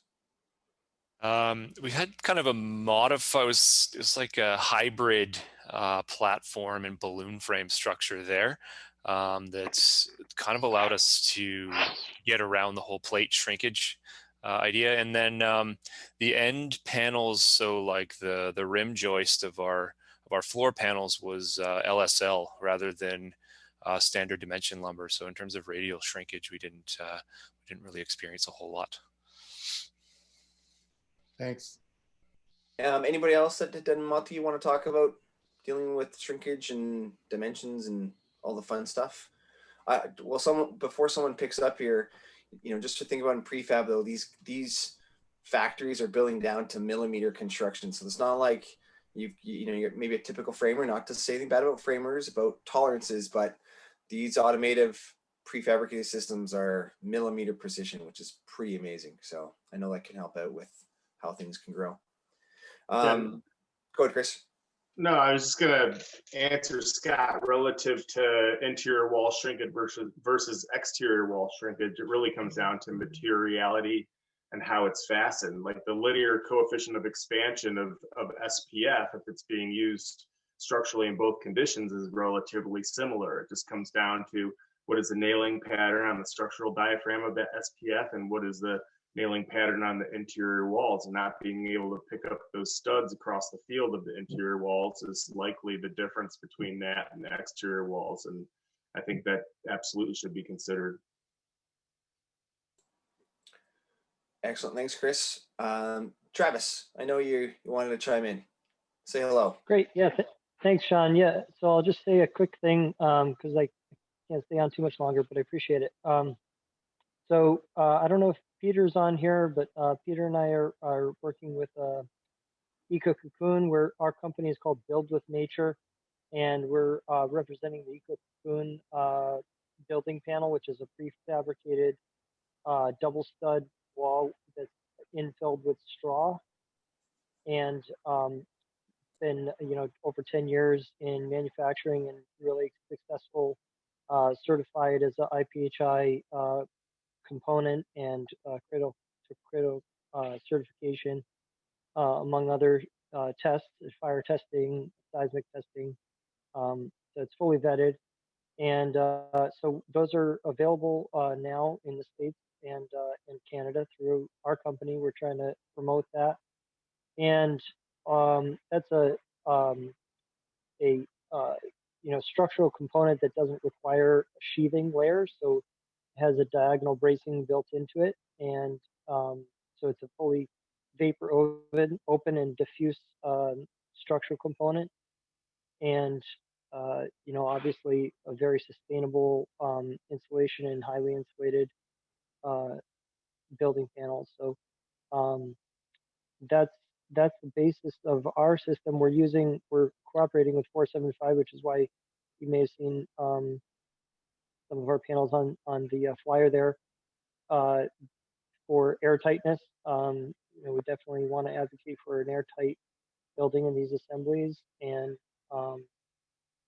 yeah, I don't know. I guess that's kind of the gist of it. I don't know, Peter, if you're still on the line, if you want to say anything further about what's going on with Build with Nature.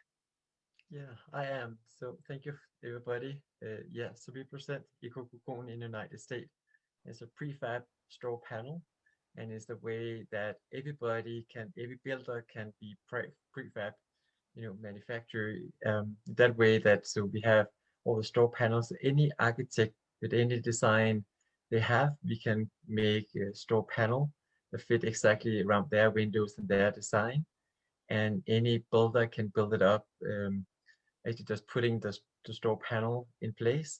So that is the way that any builder can be making work with prefab buildings. Some things about 4 people in around a day can build around 1,200 square foot buildings. So it's a way that we can close the buildings with millimeter accuracy, putting up the buildings very, very quickly, and have all the studs finished for the roof. And in a few days, 2 or 3 days, you have closed the buildings in very, very quickly.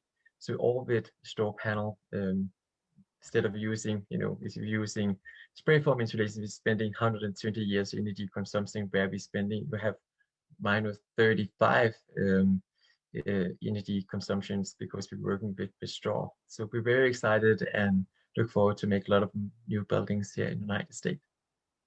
Thanks, Peter, and thanks, Travis. I know you guys got featured in a Discovery Channel show, and there's a lot of drama in that episode. But again, the details that were shown were fantastic, and again, very slick system. And one thing that you've all mentioned, which again I appreciate significantly, is just the implementation and just the focus on the low embodied carbon and again, there are other prefab products out there, and the carbon discussion has really been ramped up in the last year. And so again, exciting that you guys are all aware of that in your processes. So fantastic. I was going to go to Stephen, but he has left us, and so we've got about 4 minutes of questions before. And just to point out is, if again we missed a lot of the questions, I know Mary and Jay and Sydney have a whole bunch of articles they can now write on the accelerator. So if before you leave, you might want to click on the 3 dots before or on the right of the chat to save some of these questions. We have and we'll ensure that we can connect and answer these. And as we said, there's been enough promise and discussion here that I think I can convince Zach and Mike to do another summit. So we will get back to this. And they're easy to just push because they love this as much as I do. So it's great. The next one we had in the queue was Larissa. Let's just see if, so I'll just quickly just check in. Then we have Adam. I know, did Adam? Shoot. Zach, why don't you just sort of put you on the spot, if you want to just reiterate the suppliers and some of the events you want to pop up, that first slide that just talked about Tuesday's event, and you do that. And I'm just going to just double check in the queue here of a couple of people that asked questions and see if we can bring them on before we wrap up. Yeah, you bet. So we've got the Global Passive House Happy Hour on Wednesday that features Marisa Ejea and Elena Reyes, who will be talking about the pilot program of Passive House projects across Mexico. Should be super interesting. So please join us, and the registration link is in the chat. And then so that's on Wednesday, but the day before that, we're having our first Construction Tech Tuesday, and we want you to join us because it's going to be pretty fun, and lots of familiar faces and some fun surprises. So I also have the link to that in chat. And just in case I don't get another chance to say this, I want to thank again the 475 High Performance Building Supply for being the summit sponsor tonight and making all this happen. Thank you. It's great. Thanks, Zach. So Mark pointed out it's 2 sleeps to his BS Fridays. It is 6 sleeps until Tuesday and 7 sleeps until it's even less than that. I can't even get that. One sleep, Sean, between Thursday and Friday. That's 1 sleep. Where did this happen? We talk all this time. Before COVID, you had to travel to some place to learn about Passive House. Now, within 36 weeks, we have gone across North America to see 6 amazing fabricators. I've completely lost time because I don't sleep anymore, because all I do is watch all these different videos that everyone has. And there's just so much amazing information that the accelerator is putting out on Passive House that I can't keep up. And if my family ever asks me a question, the first answer is, it depends. And yes, we have an answer. It's Passive House related, and I spill off one of the 5 Passive House principles in all of my answers. So I'm sure all of you do that as well. I'm sure of it. You know what? Let me just jump up to someone. Are you looking for the next question? So yeah, we had the next 3 have left us. Okay, so there's Daniel Piselli. There's is Daniel on the line? Or Brett Seriani? People, these are from the very beginning. So. Sorry, yeah, here. Oh, great, great. We got to your question. Yeah, only 45 minutes later, Brett. We're doing good. Sorry, I'm gonna attack the dogs first. Sorry, guys. No worries. And thanks to Brett that you showed up. We did get you. So I have the question. The question was what lifted. Well, let's go to Enrico Bueno if Enrico is here. Enrique. Yes, sorry. Let's talk Enrico, who again is lucky to have Enrico in the Passive House community with all of his teaching and education courses. In the US, if you want to learn more about the Passive House course, sign up for their tradesperson course. Enrico and Mariana's is fantastic course. I know Harvey was even looking for questions or answers to the tradesperson test that's coming up this weekend. So is Enrico still with us? Yep. All right, fire away. Good to see you. Fabulous course, by the way. But no, I didn't take the course. Maybe you're talking about. I'm confusing Enrico with Mariana. Sorry, Enrico, but you know what? I love you too. I'm glad you showed up today. That's because I said it's because I pronounced Enrique's name incorrectly. I apologize, Enrique. That's okay. Good to see you. Good to see you too. You got a question? I had a question originally, yet, but it was answered. We're looking here. We're trying to make like a consortium of people to see if we can start the energy sprung here in Vermont. I'm with the Vermont Passive House organization here, chairing it. So that's what we're digging in, investigating it. So I don't think at this point that there's anybody here prefabricating anything. So our idea was to try to join forces with either Chris or with Geologics or with anybody around here in Vermont, that could do that. And we would supply the local infrastructure for that. So that's reach out to Doug and Chris. Zach, do we have anybody else? Yeah, Peter Reppy is next, and then Jason Wen.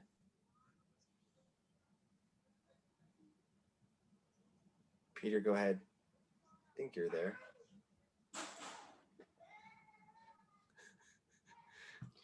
Geez, our question concierge is not as good as we do on the happy hour, I tell you. No, Brett is back, Mark says. Brett Seriani, are you ready for your question? Yeah, hi, guys. Sorry about that.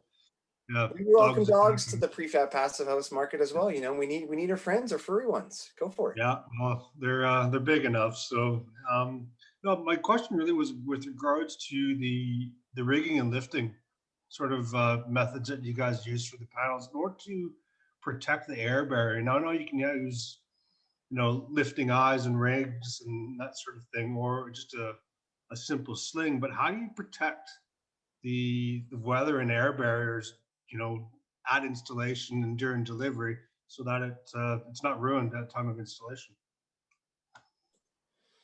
All right, we're getting to the meat of the details here. I love it. I mean, I think all the prefabbers have different methods, but anyone want to chime in on the? Sure. How do you lift something up that weighs thousands of pounds, land it in millimeter precision, so we can build and tie into our passive house components and tie in the air barrier stuff? How do we do it? So Brett, one of the things is that with the walls, we're shipping those vertically. because we have the windows and doors pre-installed. If you go to some of the videos that we have on more recently our Unity Home site, you'll see more recent installs, so you'll get an idea of how we pick. But typically, we're using a seatbelt material that we pre-plan at key pick points on the panels. So with the walls, we're essentially picking those and lifting those right in place. With floors and roof systems, we're picking those flat, and so they'll have a series of pick points using seatbelt strapping that's already in place. And then after that's after we've located the panels, that system will get cut and you're done. So we're already like incorporating the install sequence of how you can minimize touching or damaging those systems. We really don't require a large layout area because of the way that we organize and manage the panel for the install sequence. So that's pretty critical as well. So it comes down to using the right material, pre-installing that for the pick points. We're planning that when we're engineering those systems and how we break up the panels. So that's another thing to think about. So if there's holes in the panels and that sort of thing where you're, I guess, feeding through the, I guess, your lashing or your belt material, are those, you know, plugged up on site after in order to maintain things? Or? Yeah, they're air sealed and taped. Yeah, okay.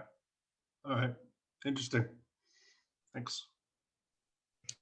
We use a crane lifting strap in our system, and we actually are using a ×3 load capacity, because inside of our panels, a lot of times on projects that we're in the wind belts, or we're in areas where a panel can start a spin out on us pretty easy.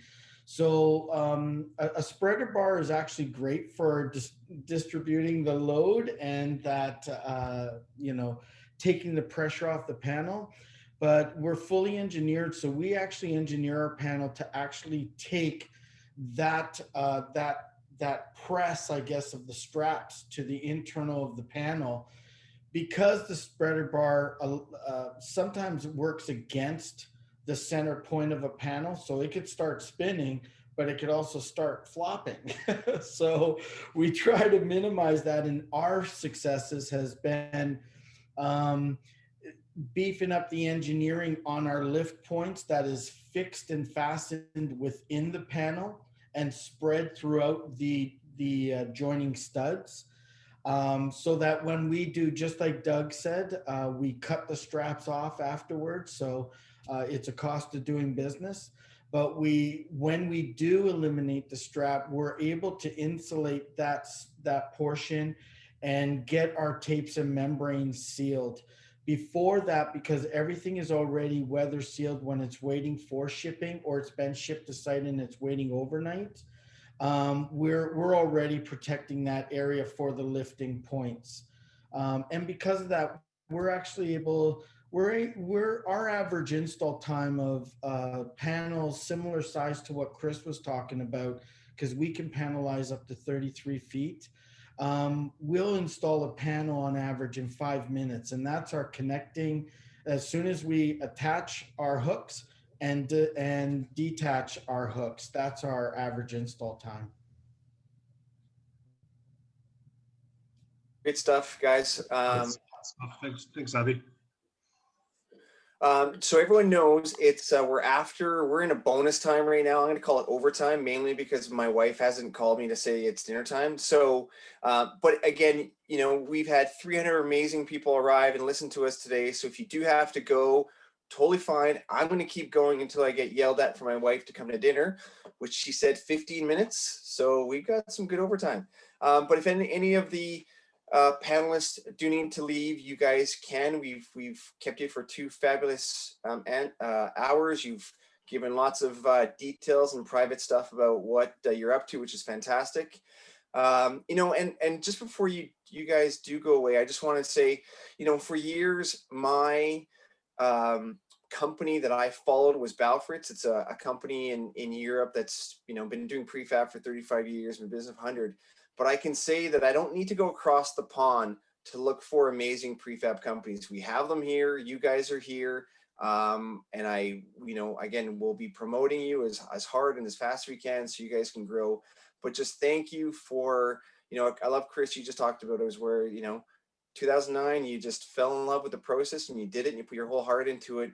And all of you, we see all of your companies improving and exceeding. And even with COVID, persevering with more adversity. And again, we all are here to support all your efforts and keep the ball going because, we have a shortage of workers, skilled workers, and the prefab is really like the only method to go. And we just need to figure out how to convert developers and builders and the construction industry to just get on board because you guys are on doing it. And we just need to help you guys scale and move things forward. So Abby, we're here for the marketing efforts. But the rest of you guys, we got to figure out how to make sure we can get you some good employees and figure out how to get you some good financing so you can buy these amazing machines and work on all the design codes and convert architects to work with your designs and your processes to help you guys scale. So just great stuff. I know we still have more questions. Zach queued up a few more. Jason Wen, if you are still with us. Hi there, can you hear me? Yeah, fire away with your question. Great. I'm working in Vancouver here, and we're already seeing the prefab walls bleeding into our market in terms of low rise, mid rise, high rise, and with our energy targets locally, it's the only way to go in the future. There's just no way around it for high rise buildings. So for prefab suppliers here, do you have plans for proving that your wall panels can withstand mid to high rise applications? Will they be tested for wind load? Will they be tested for interstory drift, thermal cycling for durability, all the stuff that engineers will be asking for in the future? Yeah, before I ask a few people, I mean, it's interesting when we look at the multifamily, the truss manufacturers started producing trusses in a factory, then we started doing open walls. And so a lot of multifamily projects have already been doing prefab for years, but they're just supplying 2x6 and either OSB or plywood. But now it comes down to how do they scale up to the high performance? And luckily we've got prefabbers here tonight that are already doing it. So maybe Doug or Kyle, you might want to touch on this a little bit of what some of the testing processes and methods you've had to do to ensure that you could target multifamily. I can respond initially. That's a great question, Jason. So we are, as I mentioned earlier, we're a full service design build firm. So we spend a good deal of time and effort engineering the systems that we're putting out to the market. So if it's project specific, we are working directly with the project team, with the outside architect and engineer to determine what the structural requirements will be for our systems, because our systems can tailor to the specific engineering load and requirements. So the performance requirements is also another reason why we're in the passive house market. That's why we're here. So we've really invested close to 2 decades in getting to the point where we are now with providing vapor open assemblies. I think the biggest hurdle is the fire rating. And so with fire rating code, I mean, I think the biggest investment from the developer's perspective is make sure you understand the code for the building before going too far. So then when you're working with the architecture and engineering teams, they're tailoring the systems to optimize fire safety in addition to the performance measures of the building. Yeah, no, Doug, good point. And this may, while it's good to get Kyle to pop on because he's doing or looking at mass timber in their processes, and mass timber does work well, some of the fire rating. So maybe Kyle, want to talk about some of the, things that you guys have done to hit that market? Yeah, so I mean, we're sort of in the design development stage. It seems so far that, I mean, engineering is not easy, but certainly, I mean, and we're going to be designing for the Vancouver market, which is really a seismic focused market. So yeah, certain connectors are designed for lateral drift. Also, it's basically the system is going to be like a structural post and beam where we're hanging on the exterior mass timber panel, and that's going to provide insulation as well as lateral structure. But beyond structure, there's fire that you mentioned, and then there's also enveloping, which is a serious challenge. The fire I can't speak to a whole lot, but the enveloping system is interesting because it has to stay in touch or intact, and we're also allowing the panels to move. So there we're designing a gasket-based system that's because it can't really be a wet sealed system that dries. If the panels move, then the air barriers and moisture barrier will crack, etc. So for us, the biggest challenge is actually like a gasket system that can be installed mostly in our shop and set up and at extreme heights, then applied efficiently so that we can achieve all three of those things. Yeah, Jason, really good question, especially, sorry, Abby, I'll let you chime in a second here. Like in Vancouver, we're talking about 60-story passive house towers. We've got a 40-story mass timber passive house. So, we're taking things to a whole new level. And the question is how do we prefab some of that and most of it? Because to make it fast and efficient, we're going to need to solve a lot of those solutions in a factory. Abby, go ahead. And it's great to hear how companies are moving forward in doing that. I know with our system, we're able to go to that 6-story with minimal engineering adjustment. But, I just want to point out another thing, though, going back to the retrofit piece. There's been a lot of exciting development with the developers who've been stepping in and seeing the value of a lot of government-owned or funded projects being retrofitted with cladding systems. And I think that is another key area for prefabbers to keep a focus of development on, because as land becomes scarce, there is a lot of focus on these great buildings to be rejuvenated and retrofitted. And we have some excellent examples of that in Southern Ontario, and I'm looking forward to it coming further north. But that being said, that was a great question, and something that really does open conversation, not only to the new, but also considering what needs to be done in the retrofit old,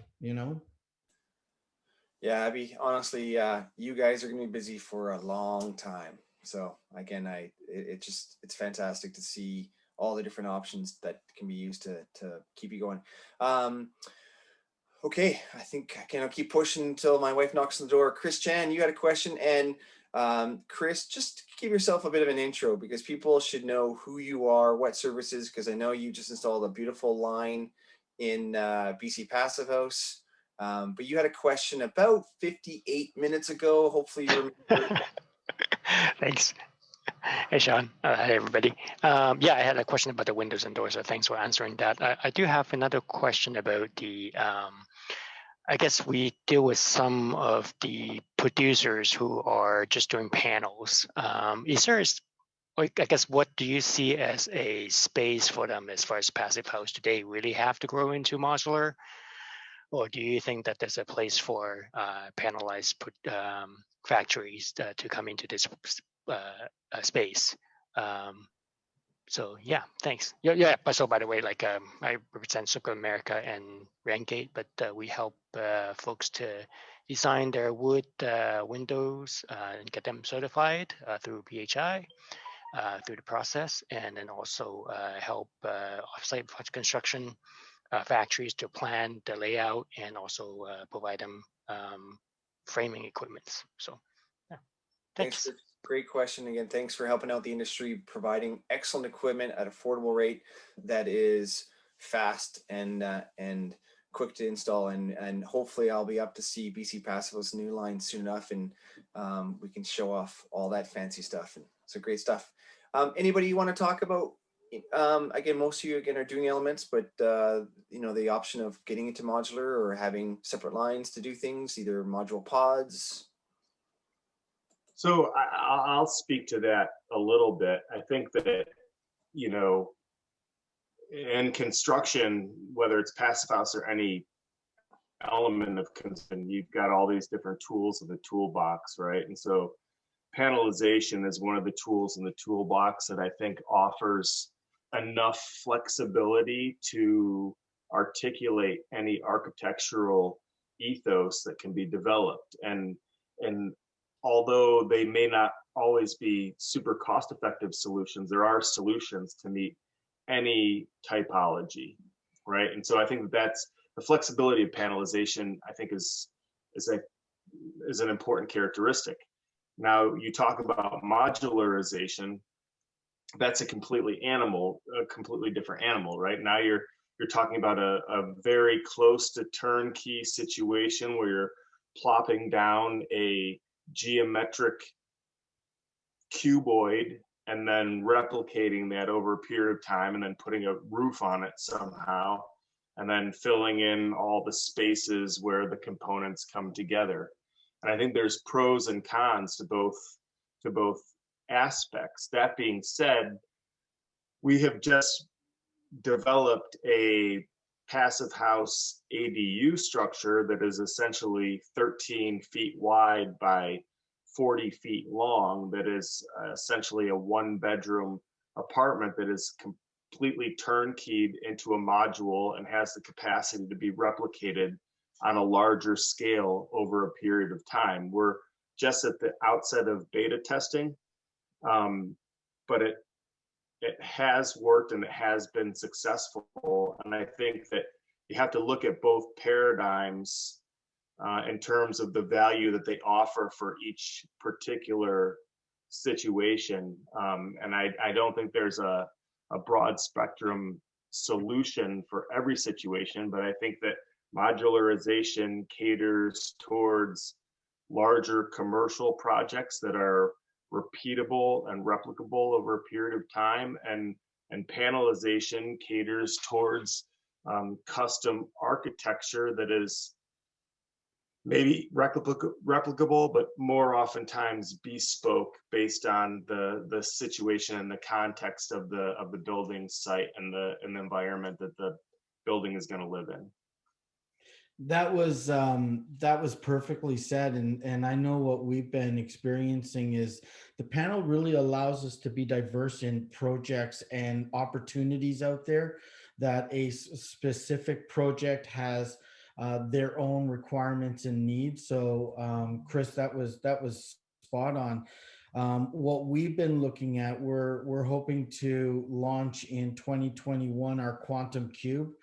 But that is a modular preset package. It is a complete system, turnkey, that's delivered that way. We are setting it up as a plug and play, primarily because we're looking at being able to build in sections and add on as your finances or life changes.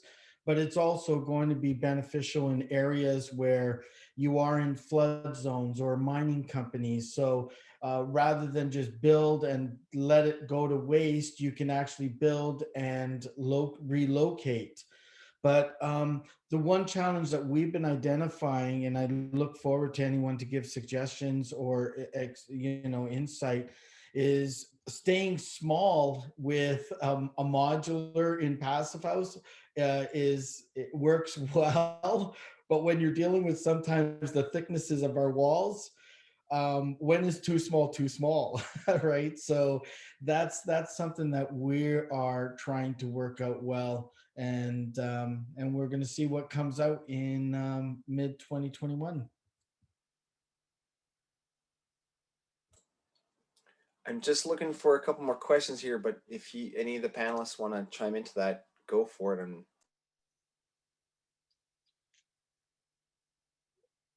I mean, I have a lot to say about the concept of the removal into marketing context of this conversation. So I'd much prefer to answer technical questions from the community if there are any additional questions. The next person I see that's still there is Laura Tugwell. Laura, did you recall your question from about an hour ago?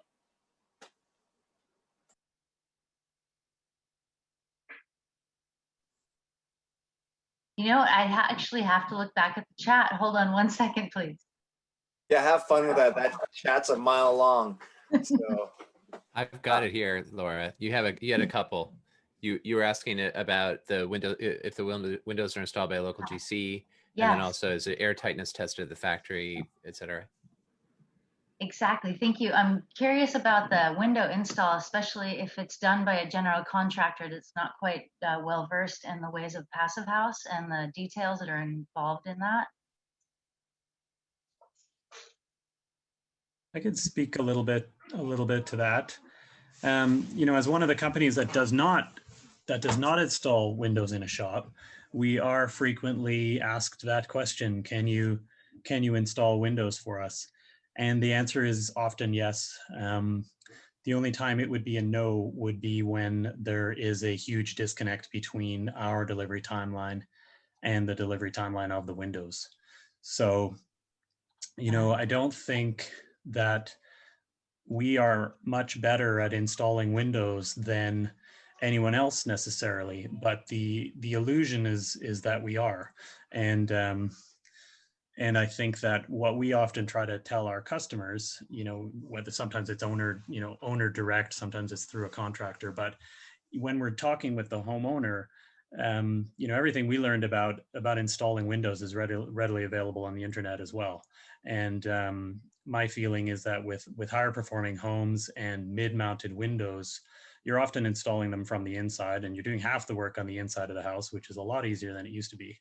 So I sort of feel like people need to have faith in their general contractors and task your general contractor with learning how to install windows and pay them to learn how to install windows, and everyone would be better off. That said, you know, huge advantages to installing in the shop. So I'm definitely a big fan of that. That's my take on it. Got it. Thank you. Thank you very much. And I was wondering that, you know, also ties into the air tightness, you know, quality as well, you know, just making sure that that's, you know, ensured that that's actually, you know, going to perform at the 0.6, you know, ideally, but, you know, at least. Hey, Laura, I can probably speak to that one if you like. Yes, please. Thank you. It's interestingly, I don't think windows are the biggest challenge when it comes to air tightness. It's more of a method thing. So a general contractor can learn to apply caulking and use the tapes correctly, and then it's really a repeatable thing. So really, for us, the concern is more in what gets done by trades on site and how the site is managed. So people cutting holes into the air barrier in other locations, how they're dealing with fireplaces for one, which seem to get put in quite a bit, or they want it to go with their passive house. So yeah, I guess where we've seen issues with air tightness, it actually hasn't been in windows. It's been in other sort of places that kind of sneak up on a builder that they weren't expecting. So yeah.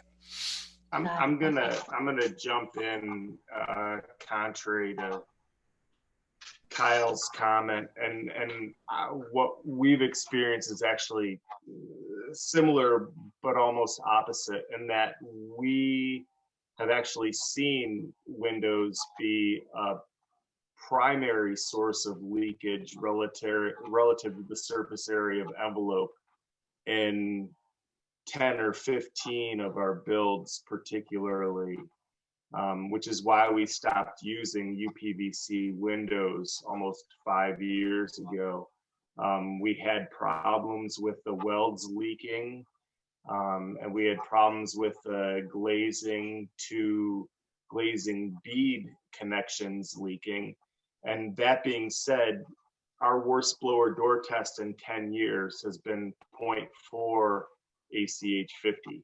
So all of those 100 houses plus that we've built have come into the blower door test below at 0.42 or below ACH50.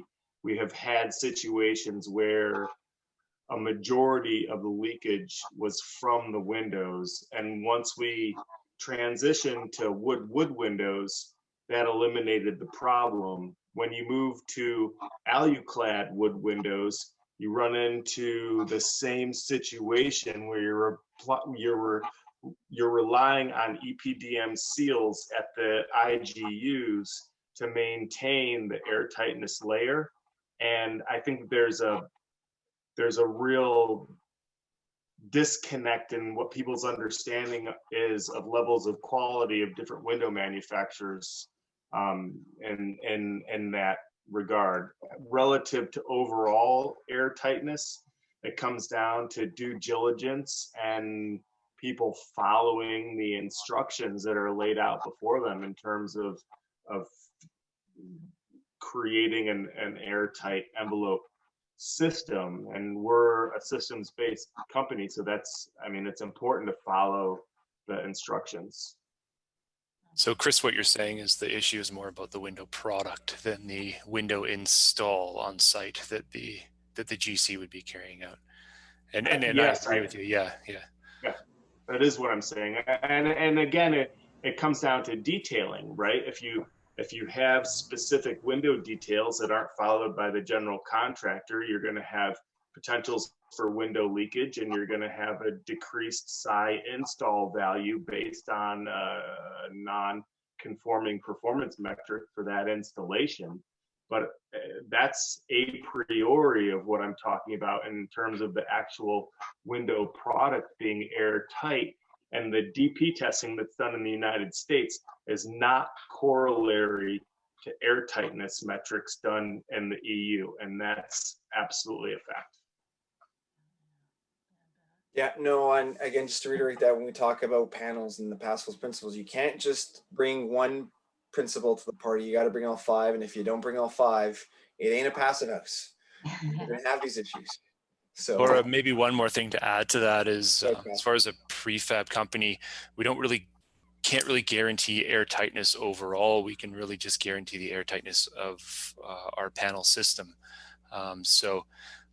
It is, a lot of it is up to the GC to ensure they do a correct window install, good Windows sister product, and manage all the other items. So it's hard to sort of pin the air tightness on the prefabricator. I would say, I think you asked that question. Yeah, I did. In fact, actually, I was curious if they run the test before and after, like before it leaves the factory and once it's installed and it's actually on site, once the rubber hits the road. So I want to speak to that a little bit, and I agree with what Kyle says. There's a certain degree of risk involved in guaranteeing passive house levels of air tightness, which we have done contractually for the last 8 years. We have never missed the metric.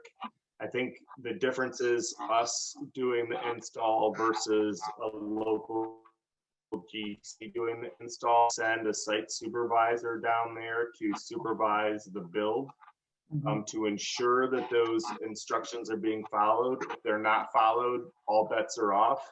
If they are followed, we still guarantee passive house levels of air tightness, and that's written into our contract. And we have not failed one single time in that regard. So it is possible. And I know somebody talked about getting a bonus for meeting passive house levels of air tightness, and I'm gonna put a clause in our contract for that in the future, because we're killing it in that regard. And it's the 21st century quality control metric. And to answer your question, Laura, like, yes, we do not do any blower door tests in the shop. We do one blower door test after the envelope is set and everything is airtight and watertight. We just did an urban infill project in Cambridge, Mass, where we flew in 75 panels in 10 working days on a 4-story multi-family. We did one single blower door test, and it was 0.28 ACH 50. We packed up our stuff and walked out the door.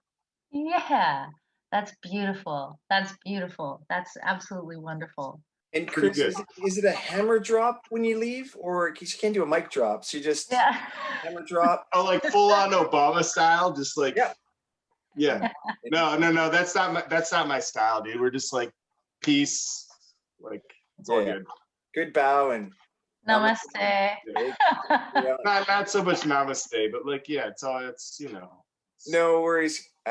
You know what? I think it's, I mean, we've got 30 extra minutes up tonight. This is a massive bonus. I think I should go ask for forgiveness now. So I think that's a good time to wrap it up, everybody. Can I ask one really quick question? What about some action on the West Coast? This is all wonderful, but I live in California in the Monterey Peninsula, and I want to see this happening here. And any action? Check out Plant Prefab. They're based out in California. There's Method Homes. There are folks doing things out there. So yeah, take a look. But check out Plant Prefab. Okay, I will. Thank you very much. There's also Devel. Devel is located there too, Doug. Devel, yeah, I've seen them. They were the one that I've been able to come up with on Google. Thank you so much. Our install crew actually lives in Santa Cruz. Wait, so, right. So we do ship down. You know, it does cost does become a factor, of course, shipping that far. But yeah, we are shipping down as far as New Mexico, and we have a couple of maybes in the pipe for California. So we'll see what happens. But having a local install crew down there would help for sure mitigate some of the cost of the install, such as live outs and hotels and whatnot. So keep us in mind if you're looking around. I sure will, Jan. And Jan, where are you based out of? I'm sorry. What is the name of your company again, please? It's Collective Carpentry. Thanks, Sean. Or is that? I thought I'd show the map of where we travel through today. Again, we had this in the pre-show, so all you might not have seen it. Look at where we did. I mean, we brought all North America together, and we'll do it again next time. Again, just hold on. We'll save a date, and bring on more people. But again, we traveled pretty far today across North America, and we've had people come on from Australia, and I think there's someone from Latin America. So great. We will fix our Zoom so we can have more people. But once we're finished, again, you can watch the video again and see the extra 30 minutes of bonus. Again, before I sign off, Mark's got BS Fridays in one sleep. That's Friday. He's got a lot of people signed up, so join in that. We've got the Passive House Accelerator on Tuesday. Back with the happy hour next Wednesday. Thank you, everyone, for coming tonight. Let me stop this so I can see everybody, because I want to see everybody. I'm going to say good night, be safe, be kind. Zach, any other final parting words? Fantastic moderation, Sean. Thank you very much. And thank you to all of our panelists and for everyone for being here. This is an amazing event, and it's all because of you all. So thanks. Oh, we appreciate it. Thank you very much. Really cool. Thank you. Thank you Good so night, much. everybody. Yeah. You guys are amazing. Thanks, everyone. Good night.